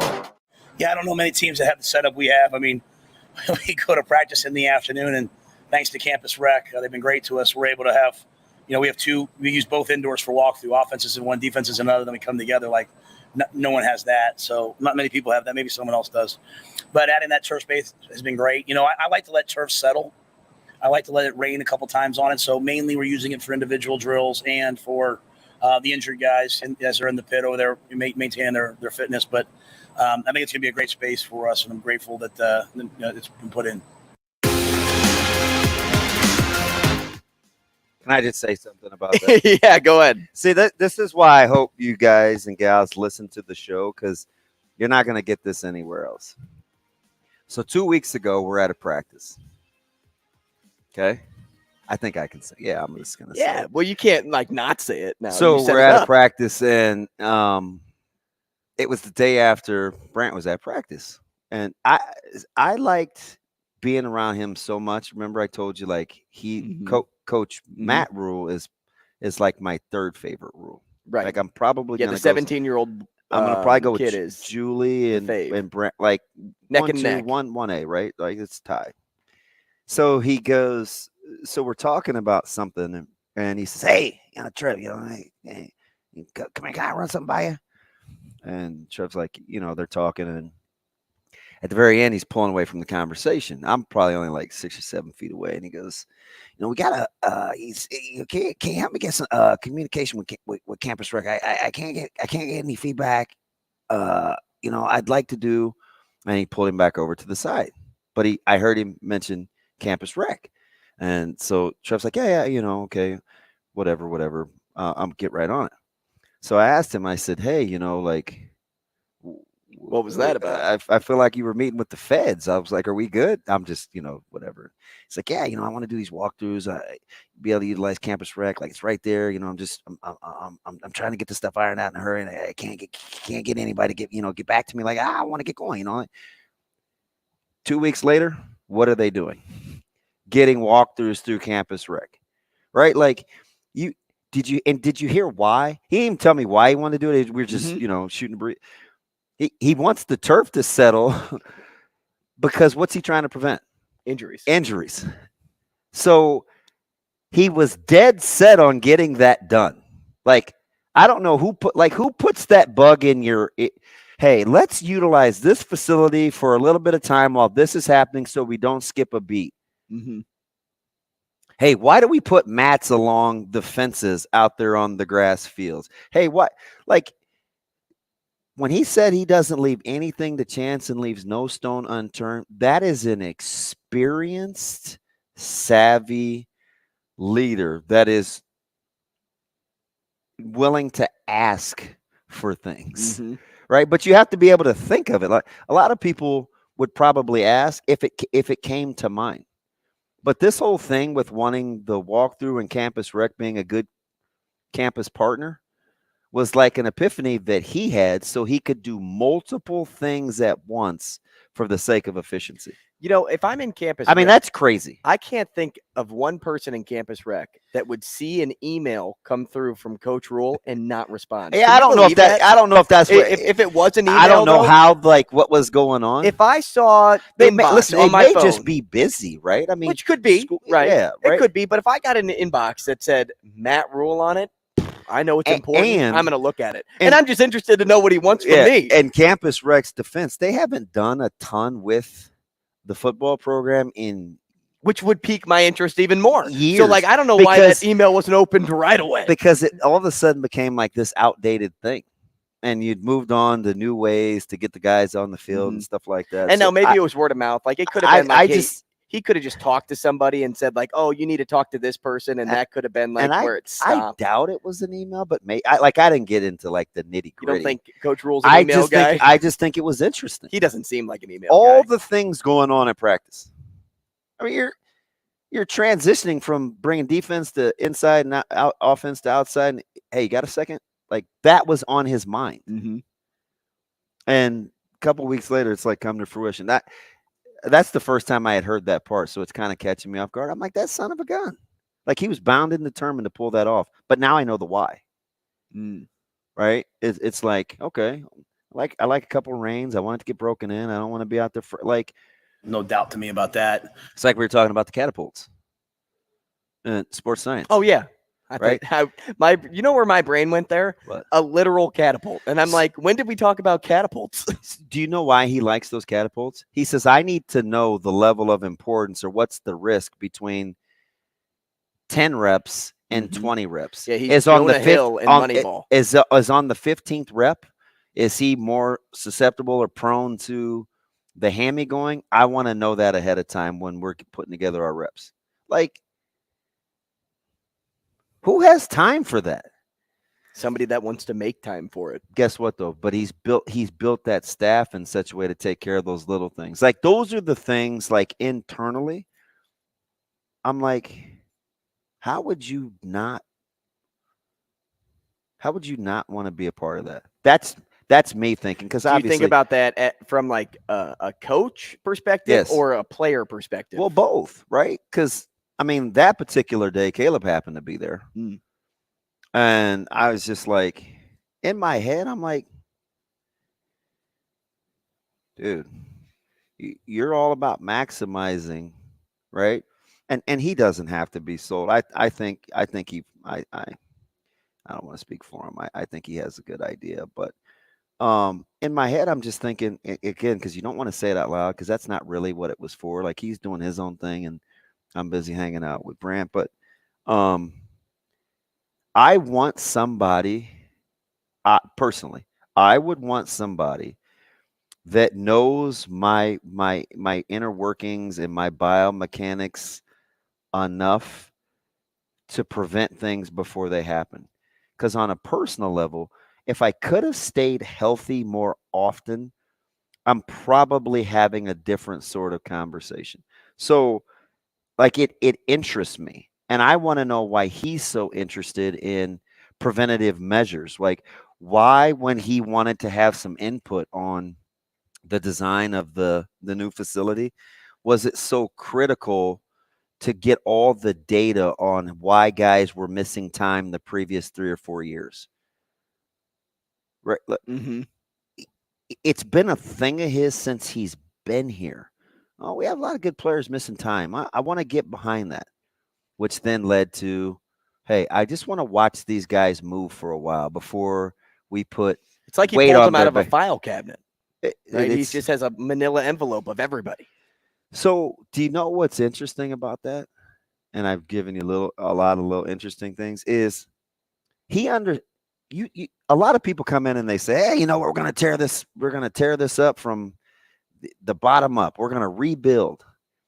He's truly rebuilding from like he's checking out all the termites and seeing where the wood is rotted, where the wood is rotten, and he's truly starting over. Biomechanics, health, recovery. Before we even get into workload and work capacity, what do my biomechanics look like? How am I moving? And here's the kicker. We act like there's this sense of urgency. No, man, if we're doing this the right way, I need time to do this the right way, my way. Let my experts be experts. I hope it's not at year one's expense of wins and losses. And that's where my head was just going. That's what everybody's thinking, right? Because you're saying like, you may be mapping something out for the future, but if we go back and look at what Coach Hill was how about the now? Right. Can we do that and win now?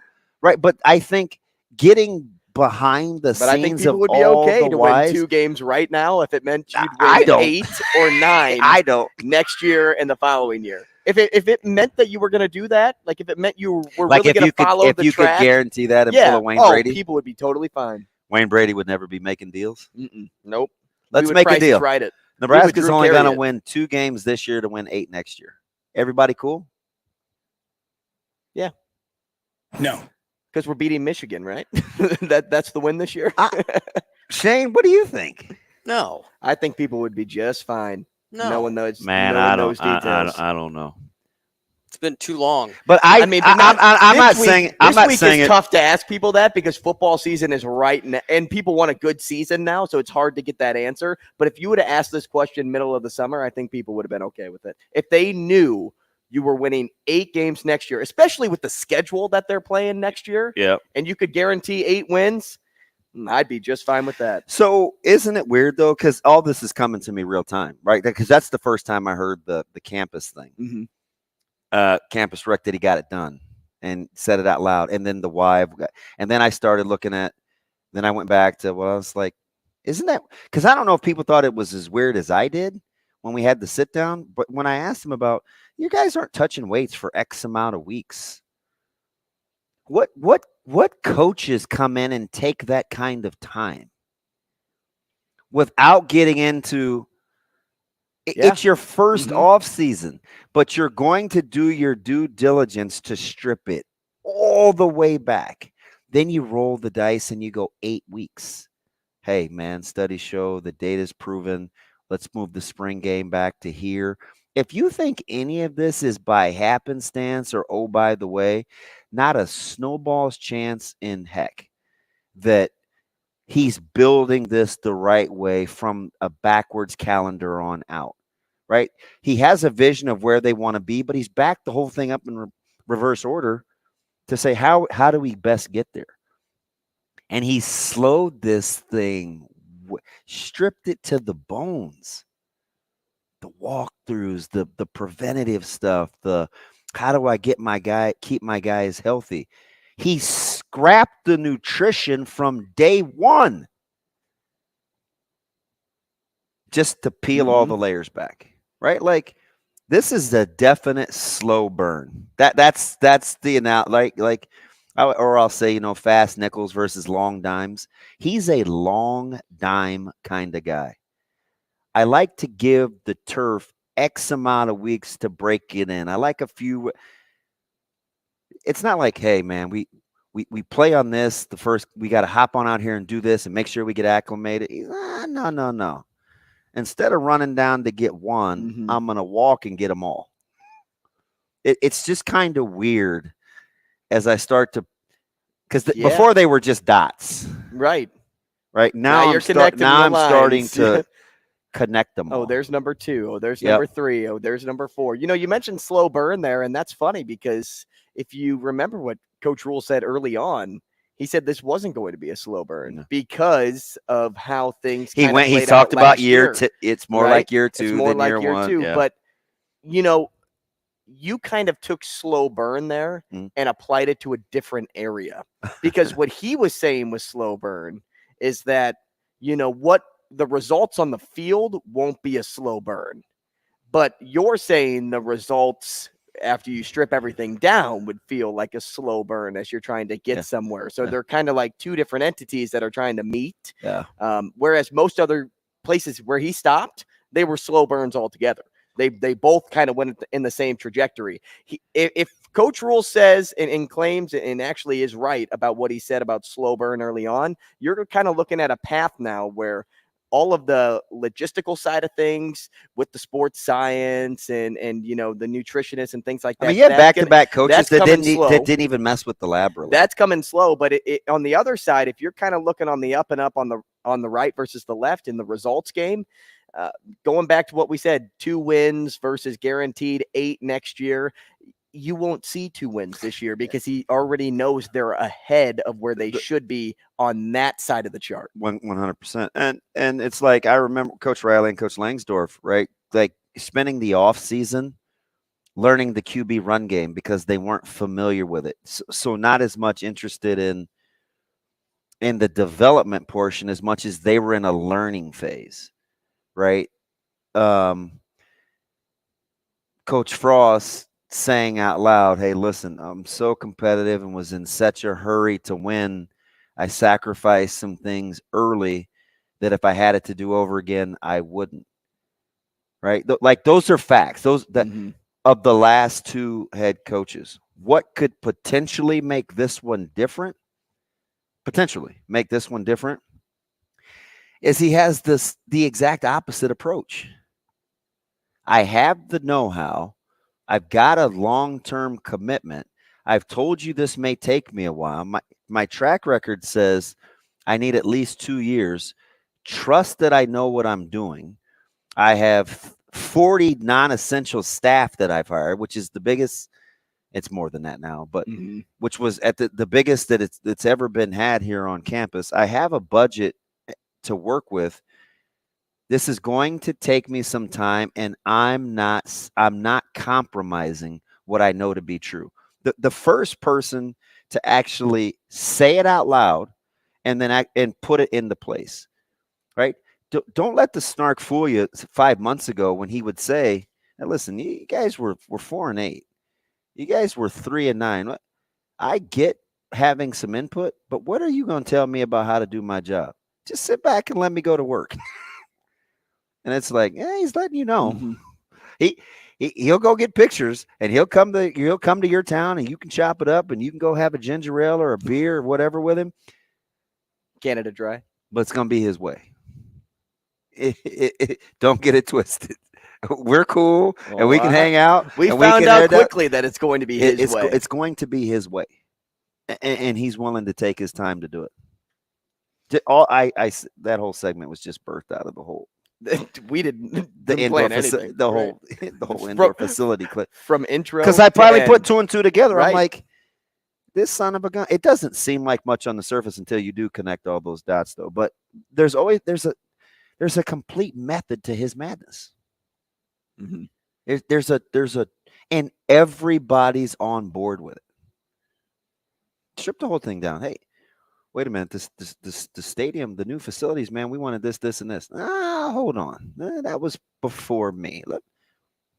I'd like a little input here, right? Okay. Is that just breaking things down and I think a lot of it is his experience, and I think it's just talking things out, right? And seeing how things work, and instead of maybe just going at it the way you would just do it. Yeah, he is not. He's very. He's not afraid to hire people smarter than him.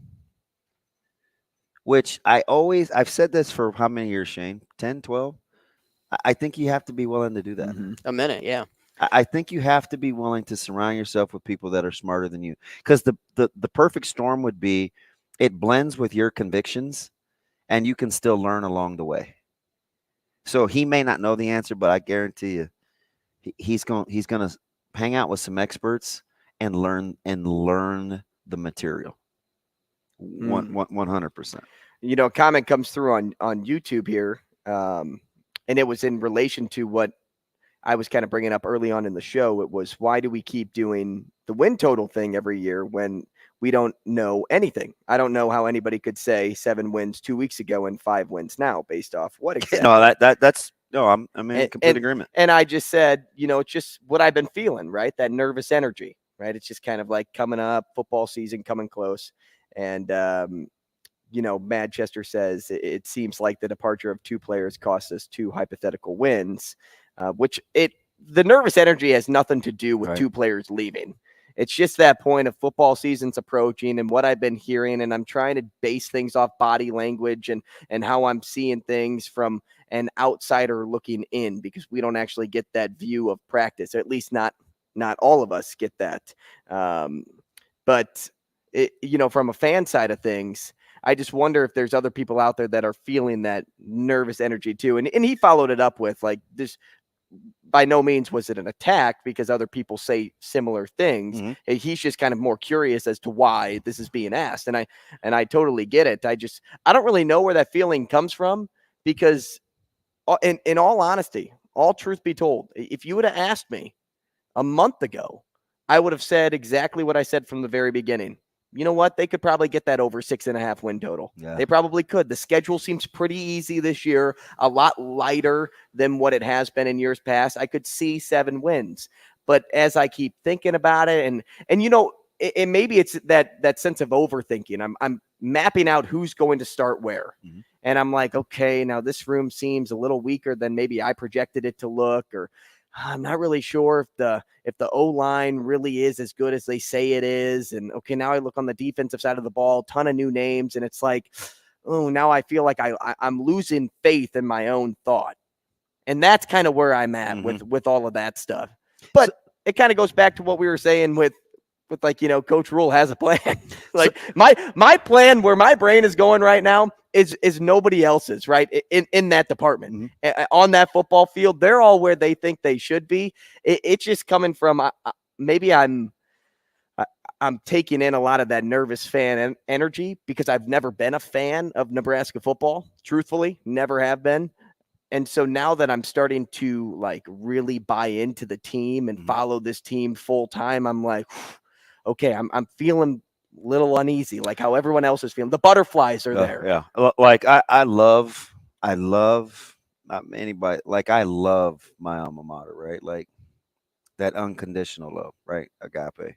But I'm not a fan, right? That, like, I don't look at it like from a traditional fan's perspective. But you were right there with me this summer, right? And we're sitting down, and there were a couple things he was really passionate about. Mm-hmm. But what's the one thing that all of a sudden got him fired up where he like beat his fist? It was talking about what's on the outside of the stadium. It literally says day by day. Mm-hmm. Day by day means day by day. And like then he just kind of goes off, right? He's telling you without telling you. Remember when he had the presser, he's talking about the schedule? I don't know past Minnesota. Why? Because I'm worried about Minnesota. Mm-hmm. Tomorrow we still have to wake up and we have to play Minnesota, and then we'll address what happens after Minnesota. But we have to earn the everything that he says. I go back to Jay's call, Shannon, when he was talking about the sequential modeling, the building it with the verbiage and building the model for consistency. He's literally telling you, let's go back to a press conference 2 days ago. You have to be able to do the repeated things in practice. You have to be out there. I'm rolling with the real ones. You got to be able to come back out tomorrow and do it again. And then we'll do it again tomorrow and see where we're at. And then why does he say 1% better? He's talking about the day-to-day grind. Day after day after day. Why do I have time to want to do multiple same-time walkthroughs with Campus Rec? I'm going to bring it back to Campus Rec. Because during the time where we're trying to get better daily, I have this thing in my mind about where I want the turf to be versus preventative measures for injury. How does that fit with my convictions? Well, we're not going to waste a day. We're going to maximize the day with multiple groups by being able to use an outside entity. Hey, outside entity, can I get you guys to play nice with me so you HBO, man, so you can help a brother out? We good? I just had this idea, man. This is what I'm thinking. And then all of a sudden you can he's telling you. I don't care what you know what? He's telling everything you just said there is what Eric is feeling on Twitter right now. It's kind of a combination of the two. Eric goes, I'm 100% bought in. He's there. He's riding with Rule, right? Everything's there. But he goes, hard to put expectations on year one. I'm ready to be hurt again, just not sure how hurt. Like, okay, think that's got to be what most fans are feeling this week and going into next week. It's just, I don't know how to feel just yet because I've been hurt too many times. I don't know if we would trade 2 for 8, though. I would. If you could guarantee it, I would. Because of how hurt it's interesting. You've been over the years. I got to think about it. We'll do Gone in 60 Seconds when we come back. Rogers and Benning will be back in 5 minutes.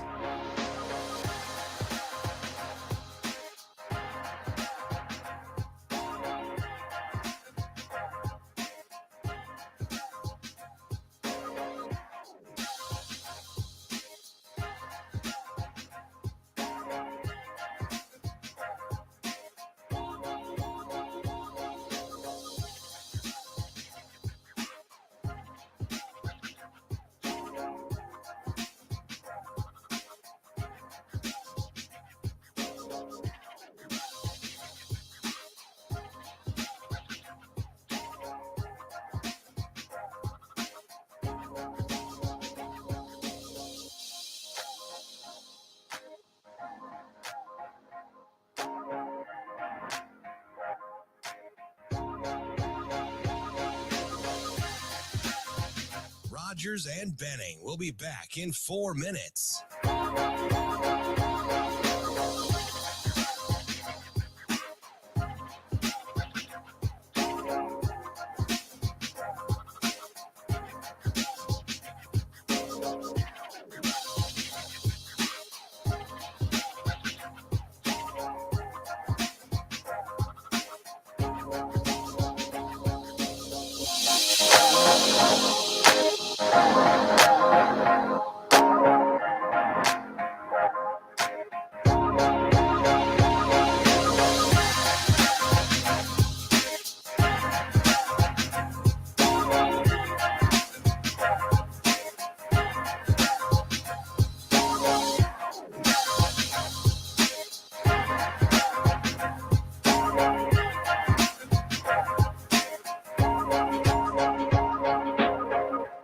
Rogers and Benning will be back in 3 minutes.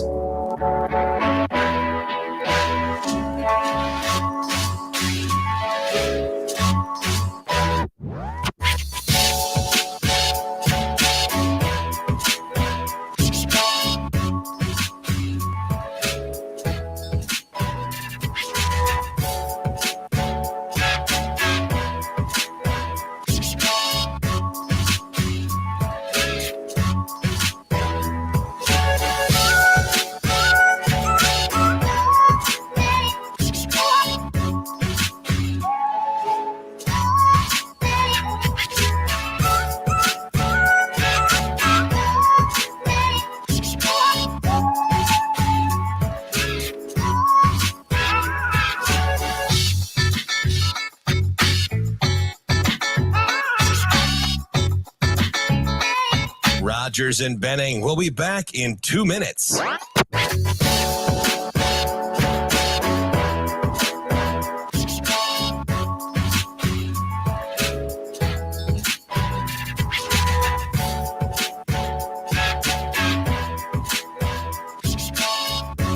One and one to Sanchez. Here's the pitch.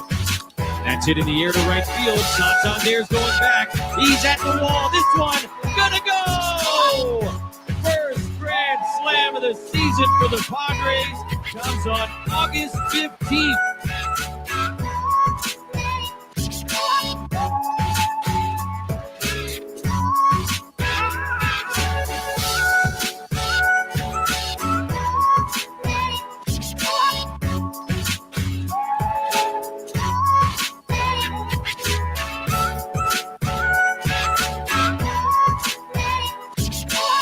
Rogers and Benning will be back in 1 minute.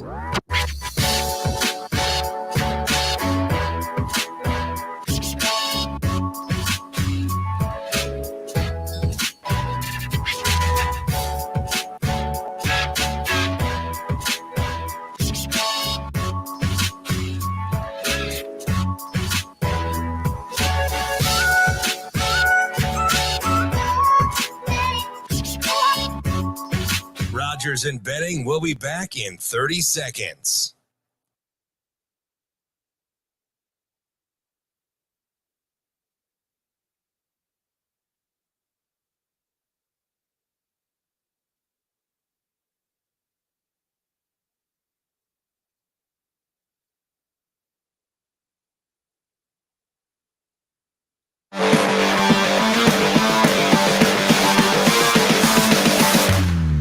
Coffee and Cream with Rogers and Benning on Hurrdat Sports Radio. The time it took you to get your popcorn? 3.2 minutes. Time it took you to upload this podcast? 2.5 minutes. Time Damon has to go rapid fire? Let's go. 60 seconds. Oh, it's rapid fire. It's gone in 60 seconds. But go ahead and drive off there, DB. We're on the highway. It's gone in 60 seconds. Presented by Dingman's Collision Center. Dingman's your one-stop shop for all your car needs. Some of the best in the business, and especially when it comes to dealing with your car, you want people you can trust.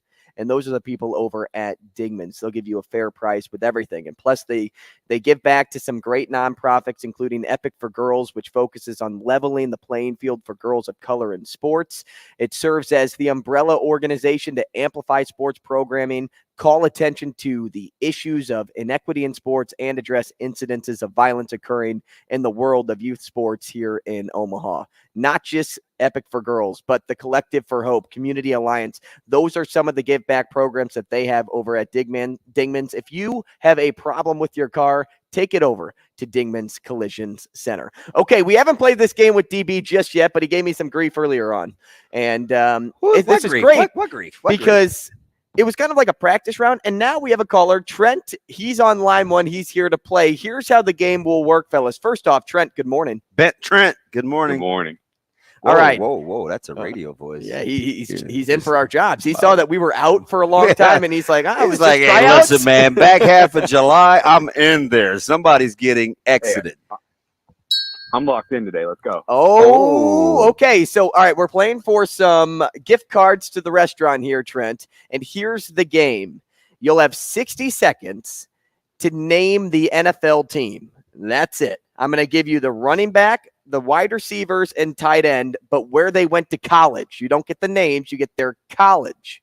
And then you tell me what team I'm talking about. It's you against DB. So we're trying to see who gets it Well, I'll obviously have a different team. Yes, a different team. So if he gets 43 seconds or Correct. 33 seconds, and then if he beats you, then he gets the gift card. We have 3 rounds here. Okay. And I'm willing to even let this go 2 out of 3 if you guys are, wanting a little buffer room. Is that Chris Christopherson or somebody who 2 out of 3? That's Meatloaf. Oh yeah, that's right. Why do I always miss that one? I don't know. It's a bat out of hell. Must be on. Ominous foreshadowing. I'm missing trivia. Now we have a guest, so we're very proper. Guests go first here on the show. 100%. So Trent, I'll let you take this thing first. When I say go, Shane will. Well, actually, yes. When I say my first word, Shane's going to start the clock. I'm going to go through the positions quickly, and then you have to beat the timer. Sound good? Sounds like a plan. All right. Shane, you ready over there? Yeah, let's do it. And go. Trent, running back, West Colorado. Wide receiver, Cal. Wide receiver, Clemson. Tight end, South Alabama.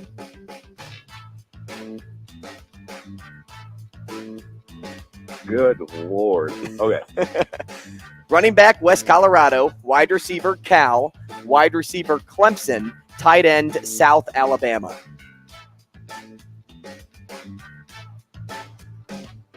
All right. Shane, I can't see the clock, my man. I didn't turn it on. You got 25 there.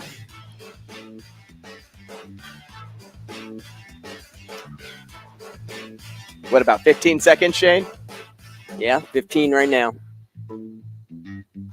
Oh no, I'm fried. Don't panic.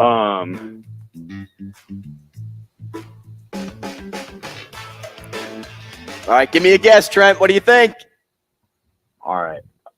I have no idea. This is going to be. It's got to be an East Coast team. You got to give me a guess. Come on. Panthers. It's not the Panthers, but. It is not the Panthers. That is incorrect. 0 for 1 there, Trent. It was the Los Angeles Chargers. So I just have to get this, and I'm up 1? Mm-hmm. Okay. If DB gets this, he's up 1. Shane, you got the clock ready? Right. Ready over there and rolling. Trent, you're still good. We're going to do 2 out of 3. You're still good. Don't start the clock until after he's finished, Shane. No, he starts it right when I tee off with running back. Okay, all right. Ready? Go. Running back, Ohio State. Wide receiver, Minnesota. Wide receiver, LSU. Tight end, Oklahoma. Got it.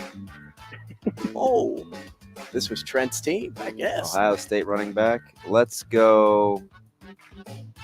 The Ravens. The Ravens is correct. DB in the win column. Man, that only took you 20 seconds, and that accounted for my time in your time. Let's go. Okay, DB. I got a little cushion. At least we could tie. Okay, Trent, since you're down 1 here, I'll give you the option. Would you like DB to go first again, or would you like to go? Pressure's on. I'll see. I'll go ahead and go first. Okay, here we go. In case it's easy, he wants it. All right, you ready? Well, they gave you a cupcake. Here we go. Running back, Texas. Wide receiver, USC. Wide receiver, UNC. Tight end, Florida. Falcons. That's Yep. correct. Yep, Nice work there, Trent. I know the giveaway was the tight end to Florida. Yep. Mhm. Yeah. Yeah. Yep. Okay. I know Trent. I see Trent working. Okay. Here we go. DB's turn. So, if you even this one out, DB, you would still have to take the next one. Okay. Because Trent could tie you here. Yeah. And tie goes to the runner, right? Yep. Tie goes to the guest. All right. Here we go. Shane, ready? Yeah, let's do it. And go. Running back, Memphis. Wide receiver, Oklahoma. Wide receiver, Oregon State. Tight end, Wisconsin. Dallas. Unbelievable. That is correct. Nailed it. Nice work. DB's here. He's here to play. He's here to stay, but he still needs to get this last one if Trent gets it right. Trent, would you like to go first again, or would you like to pass? There's no way he's beating that time. Go first. All right, go ahead. Okay, here we go. Here we go. He's going first. All right, Trent, here we go. Running back, Tennessee. Wide receiver, Ohio State. Wide receiver, Ohio State. Tight end, Oregon. Saints.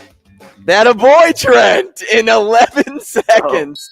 Damn. Gets that one right. My goodness. Wow. I'm going to have to start making this game harder. Wow.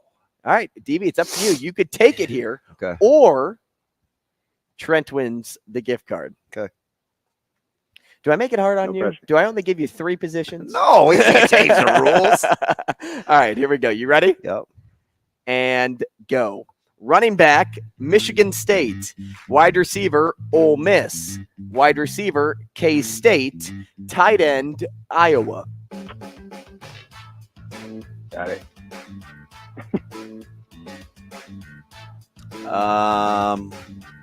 Seattle. That is correct.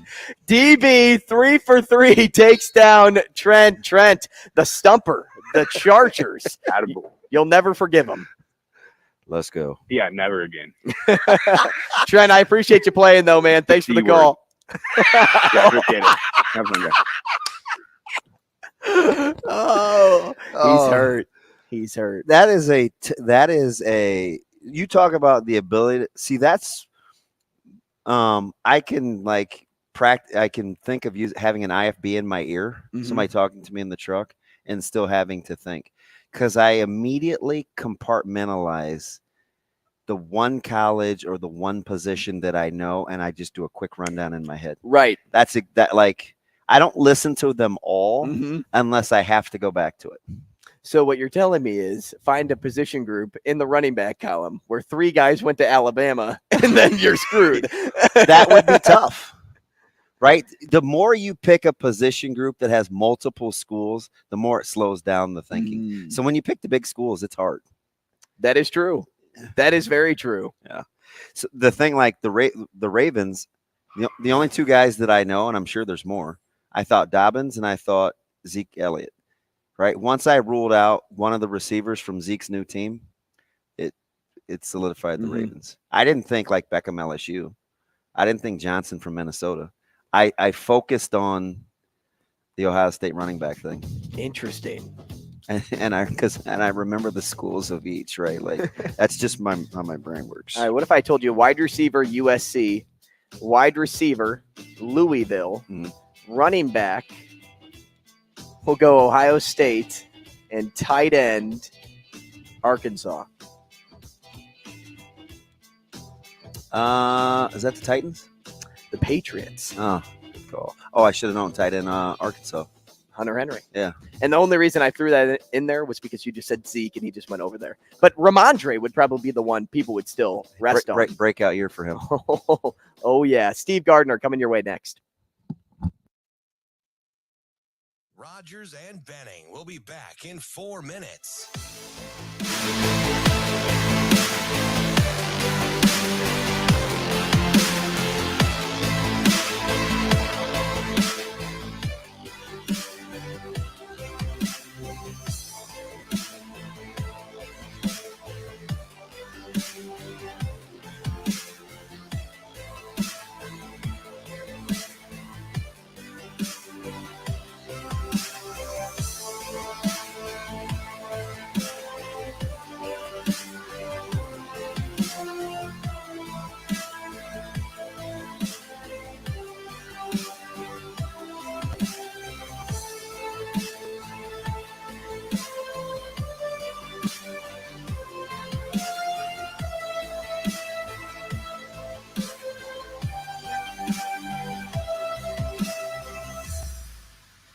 Rogers and Benning will be back in 3 minutes.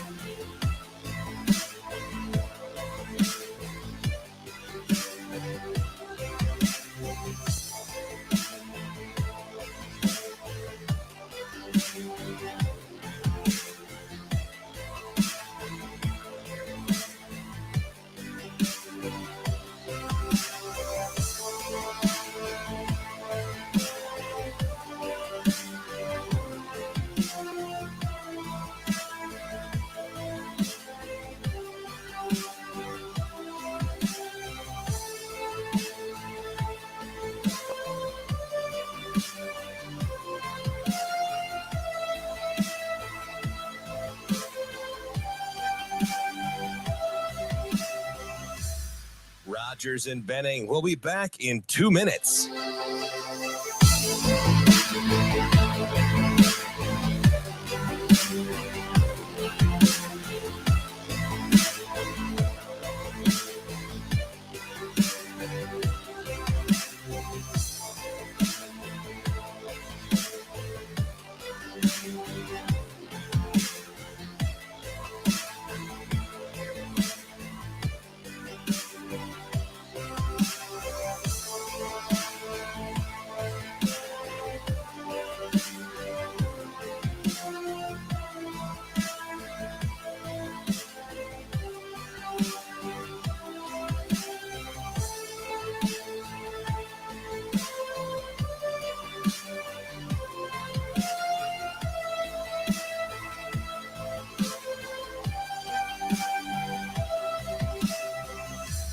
Rogers and Benning will be back in 1 minute.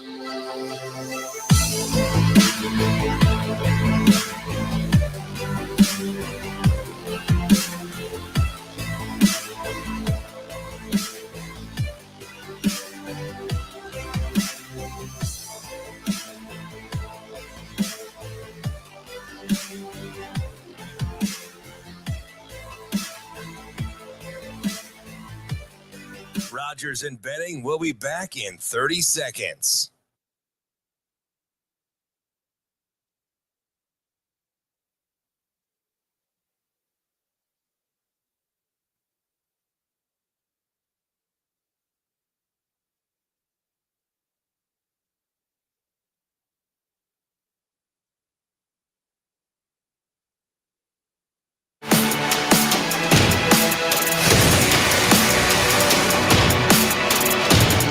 Coffee and Cream with Rogers and Benning on Hurrdat Sports Radio. 1-1 to Sanchez. Here's the pitch.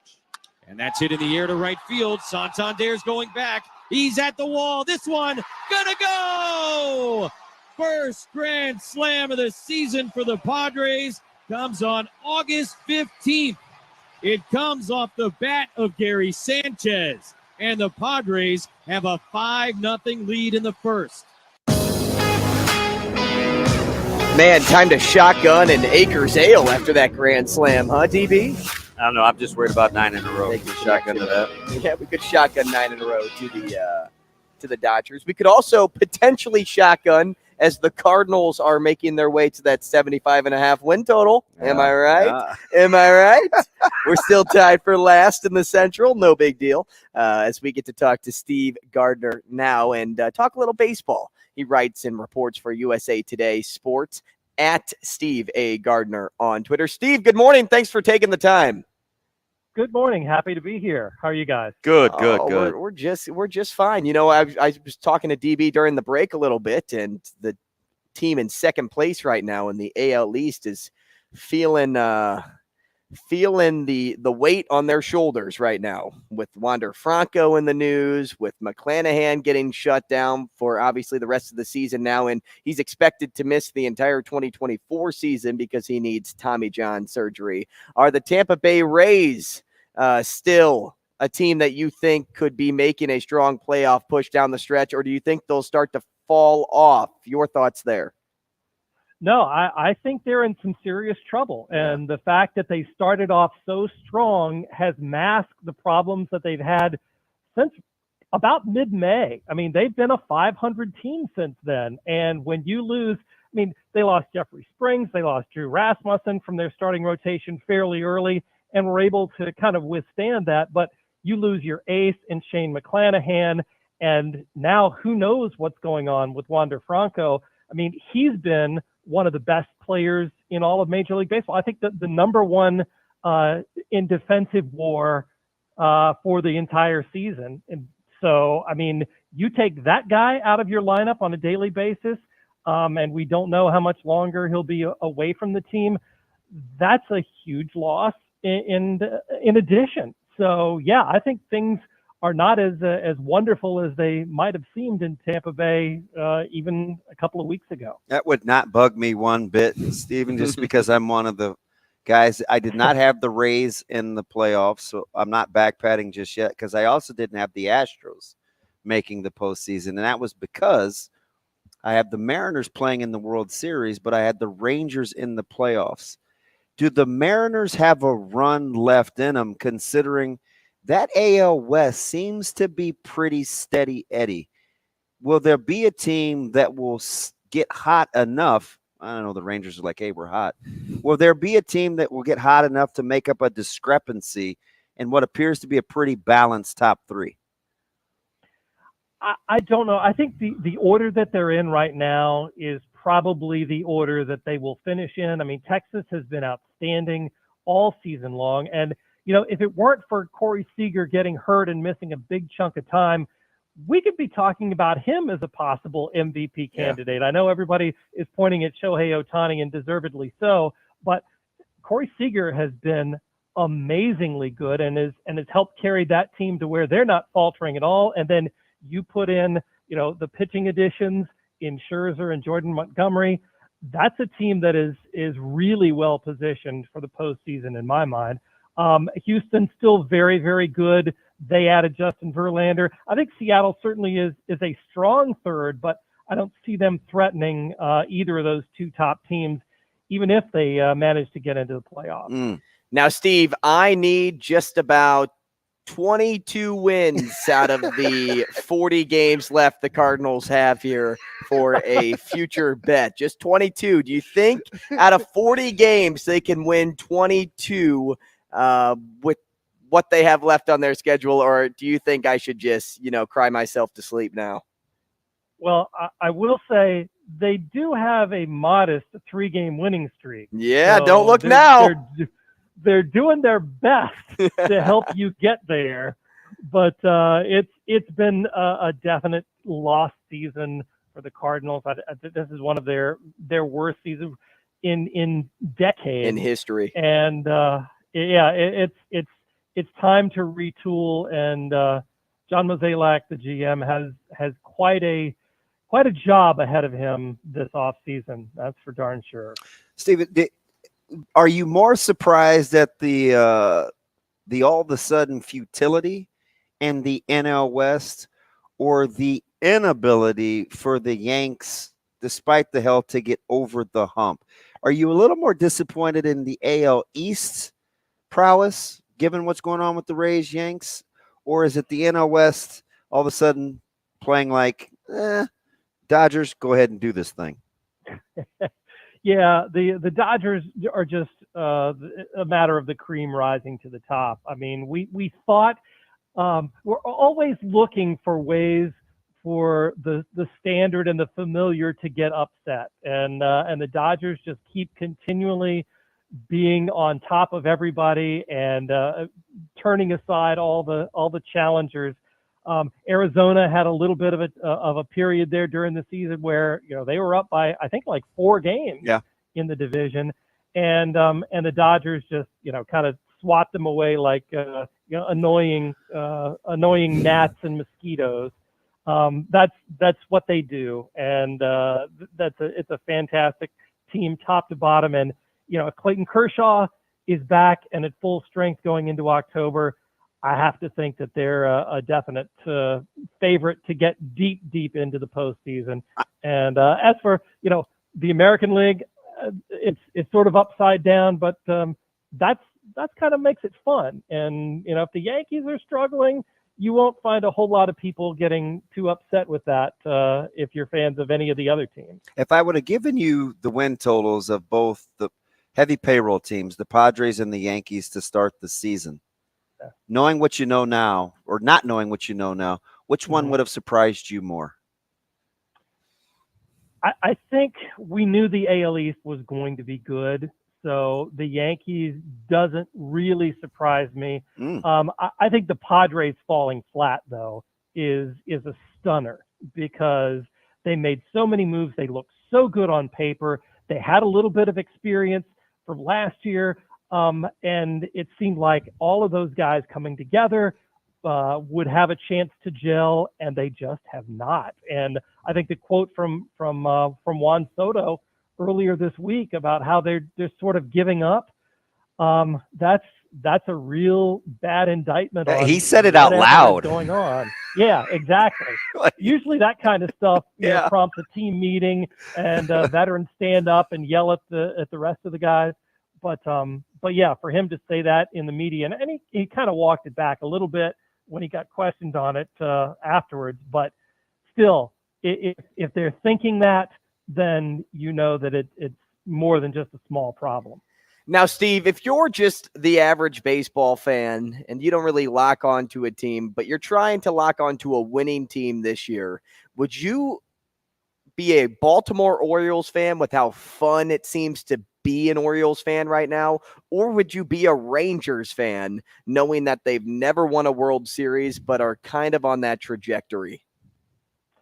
They're both fun teams to watch, but I am absolutely in love with this Orioles team. Yeah. I mean, the youngsters coming through. I mean, Cedric Mullins, the game that he had the other night where he robbed a possible game-tying home run in the 9th and then hit the game-winning home run in the 10th.